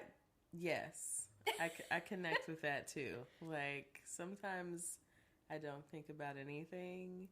And then sometimes I think, like, a lot of things. Mm-hmm. And so, like, this is, I think I said before, like, sometimes I, like, journal. Yeah. Or whatever. Yeah. Like, when I really I'm need like, to do that more. I get a lot of good stuff. Mm-hmm. Like, I'm like, I should really, like, tweet these things. Mm-hmm. But then I'm like, I'm not that guy. Like, you could be. I believe that you could be. I could be. I'm like, I'm not that person. But I'm like, these are channeled messages. Because again, my high self is my higher self. Of course. So. Of course. So you have to write it down. Like, there's good stuff that comes out. Or sometimes, I think I told you I do the voice note thing. Oh, yeah. That's been great. Now, that's a really great time because it's just streaming. Yeah, just stream of consciousness. Whatever Christine's thing. It's our own personal podcast. Maybe we could release your voice notes on our future Patreon content. Right. Oh, my God. That would be great. Oh my God, that's I think the best idea we've ever had. If you want to pay for that. Listen, sometimes I feel like some people's like Instagram lives is that like yes. It's literally just Have you stream ever of seen consciousness. Doja Cat on TikTok? What? No, I haven't. She's insane on there. She's just people are always in the comments like she's just acting like she's not a famous person. She just comes on there and says it's just absolutely the most high thought thing I've ever heard. I don't even know how I feel about Doja Cat. Like, right. I think she's very talented. She's a little problematic, I think, but I'm not really sure what. I don't know enough about it to really know how to feel. Right. But no matter how you feel about her, you should follow her on TikTok because she's so fucking funny. Okay, I just have to find her. Yes. But yes, just to say. That's absolutely what's happening. I think when Cardi used to get on Twitter all the time and just like read tweets and stuff, like yes, that's probably what was happening, right? Or, yeah, just I mean, people are just on there. I mean, even like some of the spiritual people that I follow. Oh yeah. When you think about it, sometimes it does seem like, you know, they're just kind of stream of consciousness. Like, you know, I'm not saying they're high. Sure. They might not be high. Maybe they're I would probably kind of high to be that, you know, in there. If you're trying to expand your consciousness. Yeah, you know, that's where it comes from. Or at least, you know, maybe that's where the message comes from. Then, okay, now I can get on live and tell you all this stuff that I was writing down the other day. But anyways, I mean, sometimes it does feel like that. Like, I mean, they're just going long. I'm like, I would be like, okay, well, I said the things. Yep. There you go. That's all I got. Yeah. There's something nice about like having it written down. I think sometimes I feel like I write things more eloquently than I say them, which is absolutely not good for me to have a podcast about. Right. I thought about talk. that before. Yeah, when we did this. I'm too lazy to write anything down, so right. It's like no one ever knows. I swear I'm smart, but no one can tell. Just kidding. I mean, same. Like I've always said, like I'm better on paper, like writing than orally. Like, yeah. I think I've gotten better at it because I've had to at work and stuff. Like for work, I have to talk in front of people and shit now. Which like used to give me a lot of anxiety. I think between that and like teaching yoga when I was teaching yoga in person. Yeah. That helped me like just kind of get over like talking in front of people, but it's still like it'll never be like totally not anxiety provoking. Yeah. I like to think I don't show it, but I do still kind of want to like die a little bit every time. But it's fine. I think I'm good at it. Yeah. I mean, I'm like, will that go away? Hasn't yet. Nah. Anyway, but you said yoga, and it reminded me of a high thought I was having the other day. Do tell. So this is in the times when, again, I'm thinking about something, and so I get on this one train of thought, and I was thinking about yoga, and like I was like, wow, this thing that came out of like Indian culture. Oh yeah. And I was like, and here it is in America, and just being absolutely fucking bastardized. The whitest shit. Like, that shit was like, like, I don't know. I was just like really blown. Like thinking about like colonialism is really blowing your fucking mind. So, like sometimes I think about that, like for real. Like it really does blow my mind. I'm like, and I say to myself, and I'm like, you know, I love my white friends. Listen, I love y'all, but also I'm like, white people are crazy. Like y'all, wow, like, this shit is wild. It's fucking embarrassing. It's fucking embarrassing how wild it takes me down. I'm like, wow, so wait. Like to the point, I'm like, you know, I was thinking about, even in the context of like going through a training and really understanding yoga as like a full, like ethical system, which it's before, like not right before, but like not long before, I didn't really know that. And like most people don't know that. They're like, it's a cute, trendy exercise. No, it's not. It's okay. I went to yoga teacher training and then was like, I don't think I can do this. Like, if you really are embodying the principles of yoga, and then you're a white person, you're taking a yoga like training course, and you really understand, you should be questioning like whether or not it's a good idea for you to continue teaching yoga. And if you're not doing that, then it's like, it's not about, then I feel like you're not doing it right. I don't know. It's just, I mean, it's just so interesting. It's like, I mean,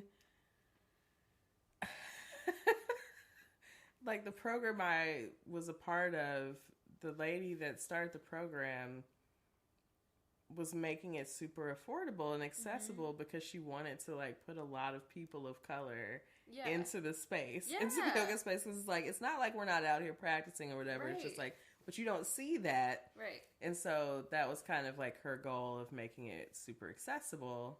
Because I think maybe, I don't know how many people know or how many people have looked into doing a yoga training before, but you know, like the cost of it, you know, is inaccessible to a lot of people. Yeah, it's ridiculous in a lot of places. Right.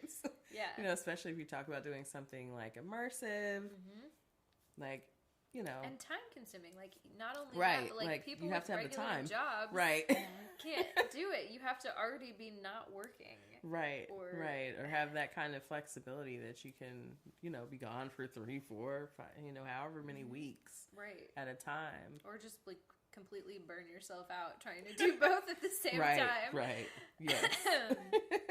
But you know,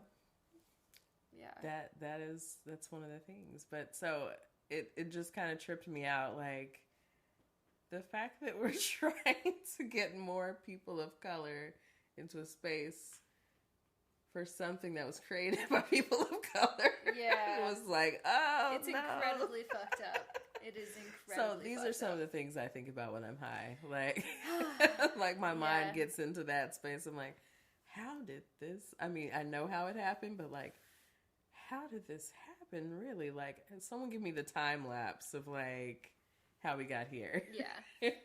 Yeah. I mean, if you really think about anything too hard, you can probably trace it back to fucking terrible systemic racism or like capitalism being shitty, or colonialism on a grand scale, like imperialism, people, just all of that shit can be traced back in almost anything, and it's overwhelming. And so, and is why we get high again, like. And I think about this while I'm high, and then I'm like, maybe not high enough. Like, I don't know. Not enough. Like, I'm too high. Now I'm dealing with the world's problems. On to the next plane, please. I'm not there. Let's get to the next place. Thank you. Yeah. God. I was having a conversation with Taylor the other day. Yeah. Where she texted me and was like, hey, did you watch the Euphoria finale? And I was like, yeah. And she was like, cool, I wanted to talk to you about it, but I didn't want to spoil it. And I was like, yeah, I watched it a couple of days ago. I'm still recovering. I'm here if you need to talk about it. And like, because it really like deeply affected me, and she was like, "Yeah, no, I watched it and I'm good now. Like, I'm not looking at it anymore, so I'm not thinking about it." And I was just like, "Oh, I've been thinking about Ashtray for weeks." Like, oh no, I know. It was just a fun. Sorry, spoiler alert. I guess too late. But it was just such a funny look at like how differently we were approaching. Yes. That. But wait, okay. Did we talk about this? And did you tell me that you thought he wasn't dead? Yes, I did. We did talk about that on another episode, but I didn't. I was like, wait, did we talk about this? Someone else. I thought it was Shelby. Okay, so yes, I got you. Should also tell you a lot that I didn't come up with that theory until like several days after I had watched it. I think that's what I told myself to just like cope. You were trying to cope. Oh no, because I saw everyone on TikTok was talking about Euphoria for like a week and a half. Yeah. And so, yeah, even if you didn't watch the show, you were like getting inundated with that content. But like somehow I got on some TikTok of some like kids in like 8th grade being like had a whole like conspiracy fan theory about how he wasn't dead, and I was like, yeah, that's right. I'm gonna go with that. The most like I'm Shelby. Sure it's not accurate, but let me believe it. Okay, let me have it. I'll let you have it. We have to hold on to hope. That is a very Pisces. I mean, we're in it, okay? Like until you tell me otherwise.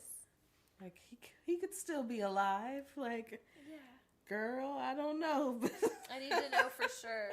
I'm just gonna hold on. I need to see the body. Exactly. There's no body. So okay. Let's see. So I wrote something here about consciousness raising drugs versus not. Mm-hmm. So, I'm not going to lie. I did mean to do a little more research. Oh, like what? Like in terms of other consciousness raising drugs? Yeah, like, or what would those be? Maybe that's just a personal question. Like, what would those be for you? What would those be in general? So I think about anything psychoactive, like cannabis, mushrooms, LSD, anything like hallucinatory at all. Yeah. But like not a dissociative. Right. Per se. So like not like Xanax is a dissociative, or like ketamine is a dissociative. Gotcha. Yeah. Things where like you feel like outside of yourself, and like your brain isn't totally sure like what's happening or if it's real or not. Yeah. And I feel like that's a very distinct line for me of like how that feels. Like one is much more expansive and everything's an enhanced experience. Right. And the other one is like, I'm not even sure if I'm real. Right. Is this my body? And I think in a bad place, some hallucinogenic drugs can get in that space.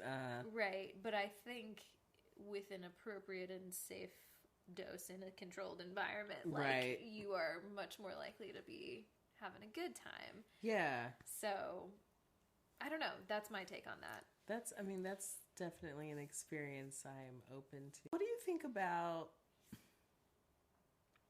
I guess this is a consciousness raising. Mm-hmm. Like, so I'm thinking about, these retreat drugs or, like your ayahuasca. Like people go away to these retreats and they do ayahuasca. Right. And okay. So. Do you want to hear my thoughts? Yes, tell me. I feel like did you watch that show? I can't remember what it's called, but it was on Netflix, and it was like a 5-episode series about like wellness trends and people that take them like way too fucking far. Yes. And like I watched it. Is it Unwell? Is that the one? Yeah. And they did one about ayahuasca, and like I already kind of got this general vibe, but just the this just rich privileged white dude going to an indigenous culture and then taking their like cultural religious practice, monetizing it, and then abusing it in a completely unhealthy way with no understanding of like the indigenous culture or like what it means to them. It just is like incredibly fucked up. So like, could it be a good experience? Like maybe, but it's sort of tainted by like all of that, and I just can't. I don't think I could ever do it with a good conscience. You know what I mean? Hear that. Like that, yeah. You know, I like the things you're saying. Like, no, because I'm like, I wasn't even thinking about it in that way, but really taking, you know, something from, you know, someone's culture that was a practice of theirs, and like, well, we like this part, right? We're gonna take that, that whole appropriation thing. We're gonna take this little piece right here. Yoga, right? So we can take that asana practice and just maybe do this right here with it. Maybe there is a healthy balance of of like accepting that is what it is and still getting a benefit from it. Sort of like teaching yoga. I might have sort of a pessimistic view on it, but I'm just like, fuck, it's everywhere. Like, it's hard when, like, you know, the consciousness, right? Yeah. Like, now what do I do with this? Right. What do I do with this information? Yeah. I don't want to participate in it. Right. And then try to justify it like I'm, you know, anyway, I don't know. Yeah. So maybe like keep leaving it within the culture that it belongs. Like, so if you were to go to something led by a practitioner within that culture that it belongs, would you be open? Or what do you think about even participating? Yeah. So I will just say, like, I know myself well enough to know that, like, I have too much anxiety and am, like, just not, like, to spend the time that I would feel like I needed to, like, I don't think I could just, like, go pay a bunch of money for a retreat and then leave. Right? Yeah. I feel like I would want, if I was going to do something like that, I would want to, like, invest in, like, spending the time to really understand it. Sure, yeah. And, like, what it means to people. And not just, like, come in and come out. And, like, make sure everything is being done in a really ethical way. Like, I don't know. I would just have to go through a lot of steps. Somebody's like, I need time. I need the time. We need to get in there. But I also know that, like, where I am in my life, like, I'm never going to dedicate the time to do that. So, like, is it in the cards for me? Probably not. Yeah. No, I'm open to that changing, but... Yeah, no, that, I mean, you know you. Yeah, and I don't know. That's important. But I also feel like I've had a fair amount of psychedelic experiences. Yeah. And I feel like right now I'm good with where those are. Right. And just letting those be what they were. Yeah. And might be continued to be interested in, like, small amounts, like microdosing or doing something in a controlled environment. But, like, realistically, am I ever gonna, like, fly to Peru and, like, really entrench myself in Peruvian culture for weeks and weeks and finally feel like I did a good thing by, like, doing this ayahuasca participating in this, like, right. I don't know. What about you? Where are you at on it? Oh, you know, so I thought all of this was interesting. Now, I'll say one of the things I think a lot of people that kind of, like, it sounds interesting, like the throwing up part is like, that little hurdle that is always sound, like, so I know I'm going to throw up, like, no, I'm gonna do that. I want to do that. Okay, that's yikes. But I also feel like, I guess I hear of a similar experience with, like, you know, an LSD, right? Or, you know, it can happen. A good solid dose of mushrooms. You know, like a seemingly similar type experience, right? And so, I don't know, like, I'm open to however that happens, whatever it happens, whatever, you know. Yeah. I don't know. It's just not something I'm as, you know, I have a lot of experience with. So I'm like, I don't know. I'm interested in some more experience there, just connecting in that way. Yeah. but it'll find you when the time is right. Right, right. I feel like those experiences are not necessarily ones that I need to have as often. Because they seem to be like fairly powerful. Like, all right, like that was cool. But maybe, I don't know, microdosing might feel a little different. Yeah, and I don't think I would want to do that for any length of time. I think I'd feel better about it if I lived in a place where it was legal, because I just, like, I have a level of paranoia that sets in, and I just know that if I'm in a place where that doesn't matter, then one less thing to be paranoid about. Yes. But, yeah, I feel like in my experience, like, there was a period of time where it happened, like, fairly frequently, and by frequently I mean like once every couple months, like not like every day or anything. That's certainly a terrible idea, but like no, that sounds like a lot. That was in college. I'm just now like kind of coming to terms with the fact that like it's about to be 10 years since I I graduated in 2014. Yeah, my bachelor's, but like it's like, oh shit, I've been out of college for a decade. Like we had our 10-year class high school reunion.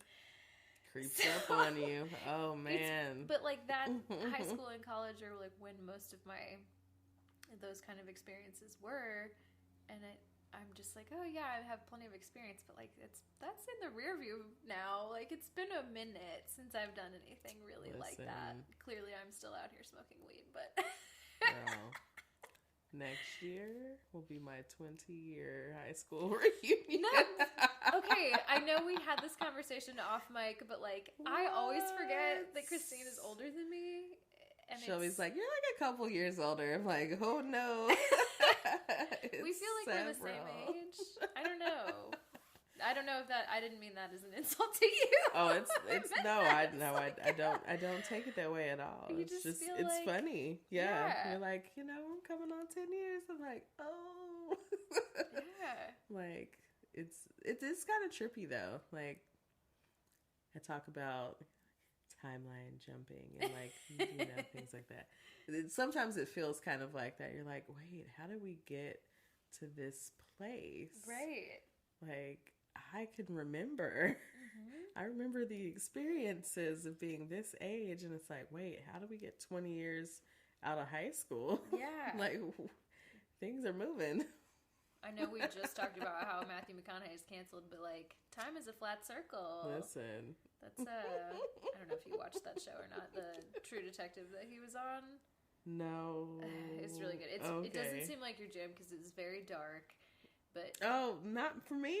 Yeah, I like a little dark. So I like It's a crime drama, I guess. Okay, it's a crime drama. Okay, because I'm like, now I like dark. Just maybe different dark. Well, maybe try it out. Okay. So I just said all that. Matthew McConaughey is not modern day. Matthew McConaughey is not True Detective Matthew McConaughey, as far as I'm concerned. Okay. Because he's one of the main dudes in it, and it's like it's a really well done show. The first season is. Okay. But anyway, there's this one part and this doesn't spoil anything, but he just has this like long ass monologue where he talks about time being a flat circle. And like I just like a clock. Yeah, and it's the way he explains it is like, yeah, I don't know. I just remember I think it was everyone's like favorite fake deep thing for a while. They're like, time, it's like a flat circle. It's like nobody even knows what the fuck he's talking about. Like, what does that mean? But you said timeline jumping, and that's what it made me think of. Yes, that's how I feel. Yes, I was listening to this podcast earlier, and they were talking about that in relation with Pisces and like this, just being into like the very woo, the very spiritual, so woo over like here. just, I'm like, I'm so into it. Speaking of woo, do you want to finish this podcast? Yes, we're just vibing. We're in here vibing, just chatting. All right, anything else? So I think I'm gonna skip this last point because I did not research that out. Yeah. And I would just be like rambling talking about it. So we're gonna skip it for now. We'll bring it back another time. You guys tell us if you want a part 2, because there's plenty more to talk about. If you enjoyed listening to our higher selves rambles, rambling on during this episode. I think this would make a great idea for bonus content one day when we have listeners and people are paying us for things. I'm happy to do this anytime. Yes. So, do we have a pregunta this week? So this pregunta, okay, I asked this pregunta because I was having a moment where I was like doing a little deep dive and like thinking about things and getting all weird and meta, as one does. So I figured we were talking about addiction, we were talking about drugs, dissociation, all of the above. But I learned this fact in like, you know, doing some of my own like work in terms of like social work and, you know, trauma, and like that's kind of the world that I'm in. But the idea that you can be addicted to your own stress hormones. So, you know, when our bodies get stressed, we release a bunch of hormones that, because we're like in a survival state, our body goes into a survival state. Yeah. Right?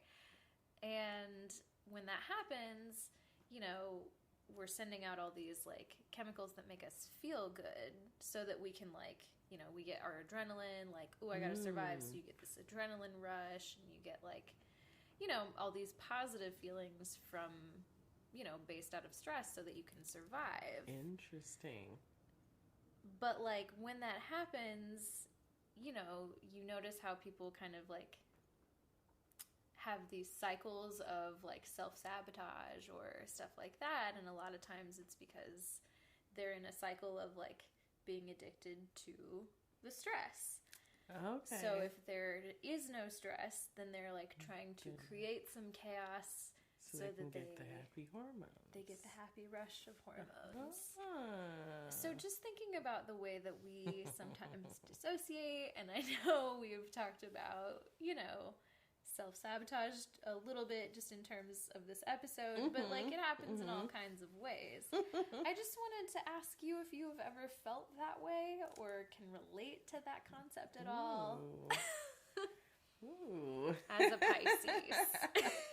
So what came to my mind was, you know, maybe a little bit of the stereotype, but also like being kind of addicted to the sadness, like the heavy, feeling sorry for yourself, like just like and like so you can get the gratification of like doing these things or whatever to pull yourself out of it. I don't know, like it gave me the sadness, like the sadness can kind of be addicting in that like people want to take care of you and like, are you okay? Yeah. Maybe it's a little attention seeking. Is it? Okay, so I always, this is gonna sound like so silly, but like I do some, you know, in my regular work, I try to get people to like think about, instead of thinking about it being attention seeking, it's connection seeking. It's connection, yes. Come on, reframe. I don't want you to pay attention to me, but I want you to connect. That's beautiful. I'm sure I stole that from someone else on the internet. It's a very nice reframe because attention seeking has a lot of negative connotation. It does. Yeah. And I know that I sometimes do things because I'm like seeking out a connection with a person, and like I don't know, I flop back and forth between like that with people that I'm close to, but then like just completely hiding from everything else, and there's no in between. I think so. You know, it is what it is. But yeah, no, that really tracks. I feel like that's honestly probably more accurate to me as well, rather than the like big stressful, like, you know, some people like thrive in a fast-paced work environment. No. You know. I think that part is like, I don't think I'm addicted to like the stress hormone, because like I avoid stress at all costs. I'm like, ooh, no, that sounds like it's going to be stressful. No, if I could like not engage in stressful behavior or things that will lead to stress, or, you know, like if anything I can anticipate being stressful, right, and I can avoid it, avoidance, I'm going to avoid it. No, that's a really good point, and that kind of makes me think about like So Jack, my partner, does I think strive or thrive. What am I saying? Thrives more in like a more stressful environment of not so much like he works from home, so I wouldn't say stressful environment, but just like having deadlines, meeting deadlines, or like pushing up against a deadline so that you can get the rush of energy to get something done. And I think he gets annoyed with me sometimes because I'm just constantly preparing for everything. Like, he's like, I don't think we can prepare quite that much. Like, we're going on a trip next week, for example. I started packing my suitcase 3 days ago. I started doing laundry and keeping clothes out so that I wouldn't have to wash them again before we left. Like, I didn't want them to end up in the washer by accident and then me have to, like, it's the whole thing. And he is going to pack a bag probably within the hour that we leave. And it's going to be fine for him. It works out great. I had to... Interesting. I realize now I used to do it for him because I thought he just wasn't doing it. And then I realized I don't have to do that. Why am I trying to control it? He'll figure it out. Let it back that bag. And it'll work out better for him anyway. Like, I'm just, and that's where I see the Virgo tendency. I was just going to say, I'm like, ooh, this is like some strong Virgo energy. Because, like, ooh, I was like, Virgo. And no one ever asked me to do it. No one ever asked me to do it for him. He didn't. He was just like, yeah, I'll do it. And I just didn't trust that he would actually do it. And it's like, why am I doing this? I'm just setting people up for failure. Like, got to control. Like, I'll just do it. I'll just do it. Anyway. And it's kind of like it's like I'm serving you in a way. Right. Like, it's like a serving thing, but also like but I'm going to control how this is happening. It's a little bit like my Cancer rising is a little like, a little nurturing, a little, like all of that in there. Let me smother you with my love. Yes. That you didn't ask for in a love language that only works for me. Oh man, growth. I'm telling you, the awareness that comes from, just finding these things out. Yeah. That's all we're saying. Well, anyway, that was my Pisces Pregutta for the week. Do we have anything else before we get out of here? I don't think so. I guess we've kind of talked about our Pisces moments, but do you have a Pisces moment of the week you want to share? So I don't. This week has been like kind of a blur, but also, I don't know, maybe I've dissociated. Like, I have escaped. I definitely have. Do you ever feel like you escaped. Can't, it's Friday and you can't remember like how you got there or what happened all week? Someone asked you how your week was, you're like, how was it? I think it was okay because I don't remember. It happens often, and I'll tell you. And it's so there's multiple reasons for this, but I'm looking for a part-time job. Okay.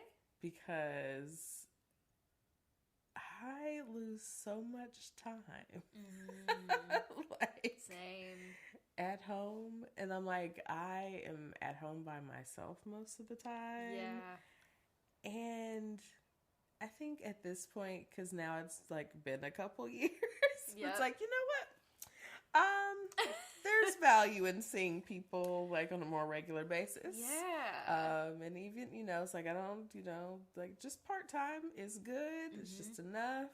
Like, also extra money is always helpful. Definitely not going to be a bad thing. It's not going to help. But like, I need to do this. And I think it, just like helps for structuring for me as well. Right. Because let's be honest, like, again, I like to languish. Of course. In the morning now, as long as I get everything done, it's fine. But there are also some days that I let myself off the hook. Right. Treat yourself. It's like, you know what? We're not going to do anything today. What's the meme that's like, me to me, I'm going to treat myself to me, or treat myself today. And then also, like, me who has never denied myself anything ever. Yes, yes. Yeah. You know, so. No, that tracks. I during the pandemic, like, was really like, oh yeah, I think I could work from home. I'm doing pretty good. And now it just, like, I don't think I would have. I was kind of forced to go, like, see people again because of work. And then it was like, okay, well, if I'm seeing people for work, I also want to see people outside of work for fun. Right. But, like, it really, I remember when I very first started going back to work, I was like, oh, wow, this, like, does feel better. Yeah. Like, I do get to, like, it is good for me to get up and put on clothes and have to be at a place at a time. And do I think I should have to work a fucking 40-hour work week? No, I shouldn't. No one should have to. It's not. It was made, the 40-hour work week was made for households that expected there to be a full-time person at home taking care of all of your, like, home needs, your children, whatever. And now no one can live together, like, without two incomes. Right. So it's not working anymore. So we got to change it. Yeah. Hello, changing systems. Yeah. Back on a soapbox. Anyway, but yeah, I when I went back, I was like, yeah, I took this for granted. This is good. It's good to see people. Yeah. It's good for me. I need to see people a little more frequently. Like, I enjoy the alone time. Now, I won't lie. Like, sometimes, like, I know, like, Melissa will listen to this and say, like, well, you always, like, want to know when I'm coming home. Right. Because I'm like, well, that's different because the energy in the house is one way when I'm by myself. Right. And so then when you come home with all the stuff from the workplace. Right. You got to prepare for it. And I understand because I'm like, this was the flip a few years ago. And I was the one that was very often coming home with a lot of energy on me. Right. So I'm like, I get it. Like, take some time. Yeah.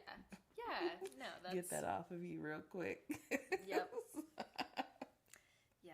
Well, and you also, you're already like, the things that you need to do to put you in the right space. Yes. I'm hoping, so there's an opening at one of the garden centers.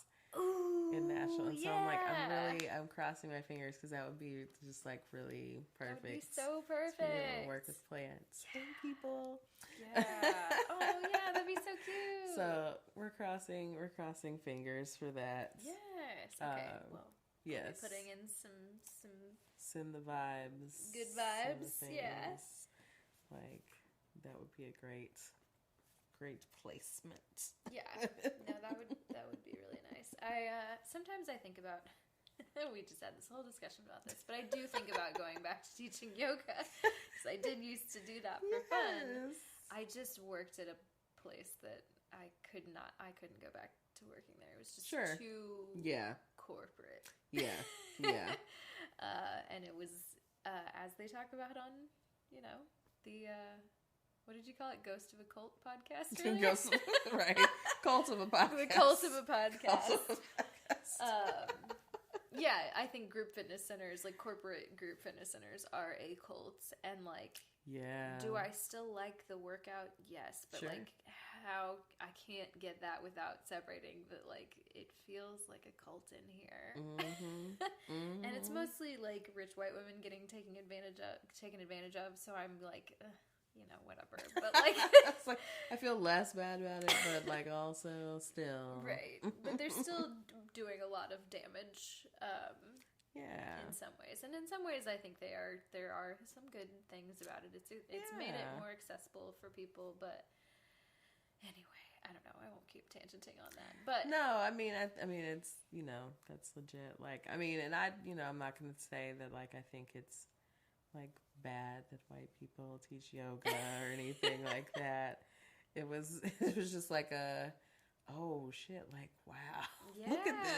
Look at this. I mean, if you're not thinking about it, like, you should consider that like, you should be at least considering that. Yeah. And, like, approaching that with some humility. Yeah. Like, I don't know. And I think, I mean, if we're really, you know, I think the important piece is really, you know, embodying those tenets, you know, like. Right. Those, you know, those other limbs of yoga. The and like Eightfold Path and all. And if we're doing that, then probably less on the problematic side. Right. But we got to connect with all those parts. Exactly. And let me tell you, my home yoga practice, like chilling at home, setting up my own little vibes and just doing it like for fun. Yeah. Has been very strong. And I feel good about that. Like, I don't need a place with mirrors around the entire room for me to look at myself and be like... For you to tell me to only worry about what my body is doing. What all these mirrors doing around so I can look at everybody else. Yeah, and my teacher is like a hard body ass, like you know, super fit, telling me like, we love everybody. And it's just like, well, I feel like maybe you're not the person that should be spreading that messaging, because seems like you're... It's like the same body. You're co-opting a message from people who, like, you know, anyway, the centering of the self and all of that. But yeah, you know, maybe I'll find myself another part-time job one day. Maybe it'll just be this podcast. I don't know. Hey, listen, I would love this to be, you know, part-time, full-time. Yeah. And on that note, y'all go, you know, like and subscribe and follow us on Instagram and all the places. Instagram, Twitter. Is it time for the spell out? Facebook. It's time for the spell out. Someone write us a jingle. For the Pisces spell out. Come on. I don't trust myself. After that one time, I don't trust myself to spell it anymore, so I'm going to ask you to do it. What did I say? I said S-U-H. You were confident about it, and I was like, oh, wait. Oh, she missed a letter. Hold on. A podcast. Or means a Pisces. Okay, anyway, sorry. Pisces spell out. So, where can you follow us, Christine? You can find us at SuchAPispod@gmail.com. Yay! Such a Pisces.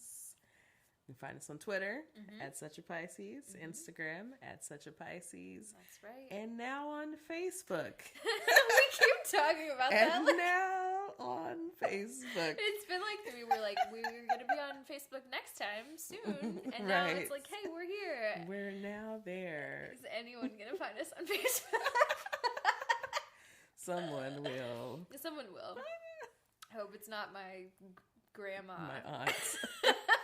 My aunt, my aunt who, she's been blocked. Oh no. Drama. It's bad when you have to start blocking your family members. Yeah. I still love her. It's nothing like, you know, it's, sometimes you just don't need to follow each other. You know, sometimes we just don't need to follow each other, and that's okay. Yep. But you guys need to follow us. Yes, please follow the show. And tell your friends to listen. Your fun friends who might enjoy something like this. You know, sit down, have a drink with us. Yes. You know, relax. Maybe this is an evening podcast. I don't know. What do you think this is a daytime or an evening listen? Okay, I feel like most of the people I've talked to, which it's just our friends. Yeah. For the most part. But like, I feel like most people have listened to it during the day. Mm-hmm. But that's also when I listen to most podcasts. That is also when I listen to most podcasts. Maybe it's a morning commute. Can you imagine this being a morning commute podcast? As we're sitting here having drinks and like high as shit. Yeah. Like, oh yeah. Although, you know what? Sometimes I listen to podcasts on the way to work that I'm like, maybe that wasn't the time for that. You know, The Read, The Friend Zone, the murder podcasts that I listen to. Just like... You're like, top of the morning, let's turn on The Read. Let's get this shit. Let's get this shit. Let's get cussed out. Yes. I feel like that's a good way to like send myself into the world. Just like, you know, good reminders for me. Yeah. But yeah, anyway. All right. I think that's all we have. I think that's it. We've come to the end. Come to the end. Pisces, completion, the end. I know you guys are sad about it. Circle. Might be another 3-hour podcast, and my dog's going insane upstairs. So I guess it's time. Kim is ready to be released. That's right. All right, y'all. Thanks for making it till the end, yes. and we'll see you next time. Peace. Bye. Bye.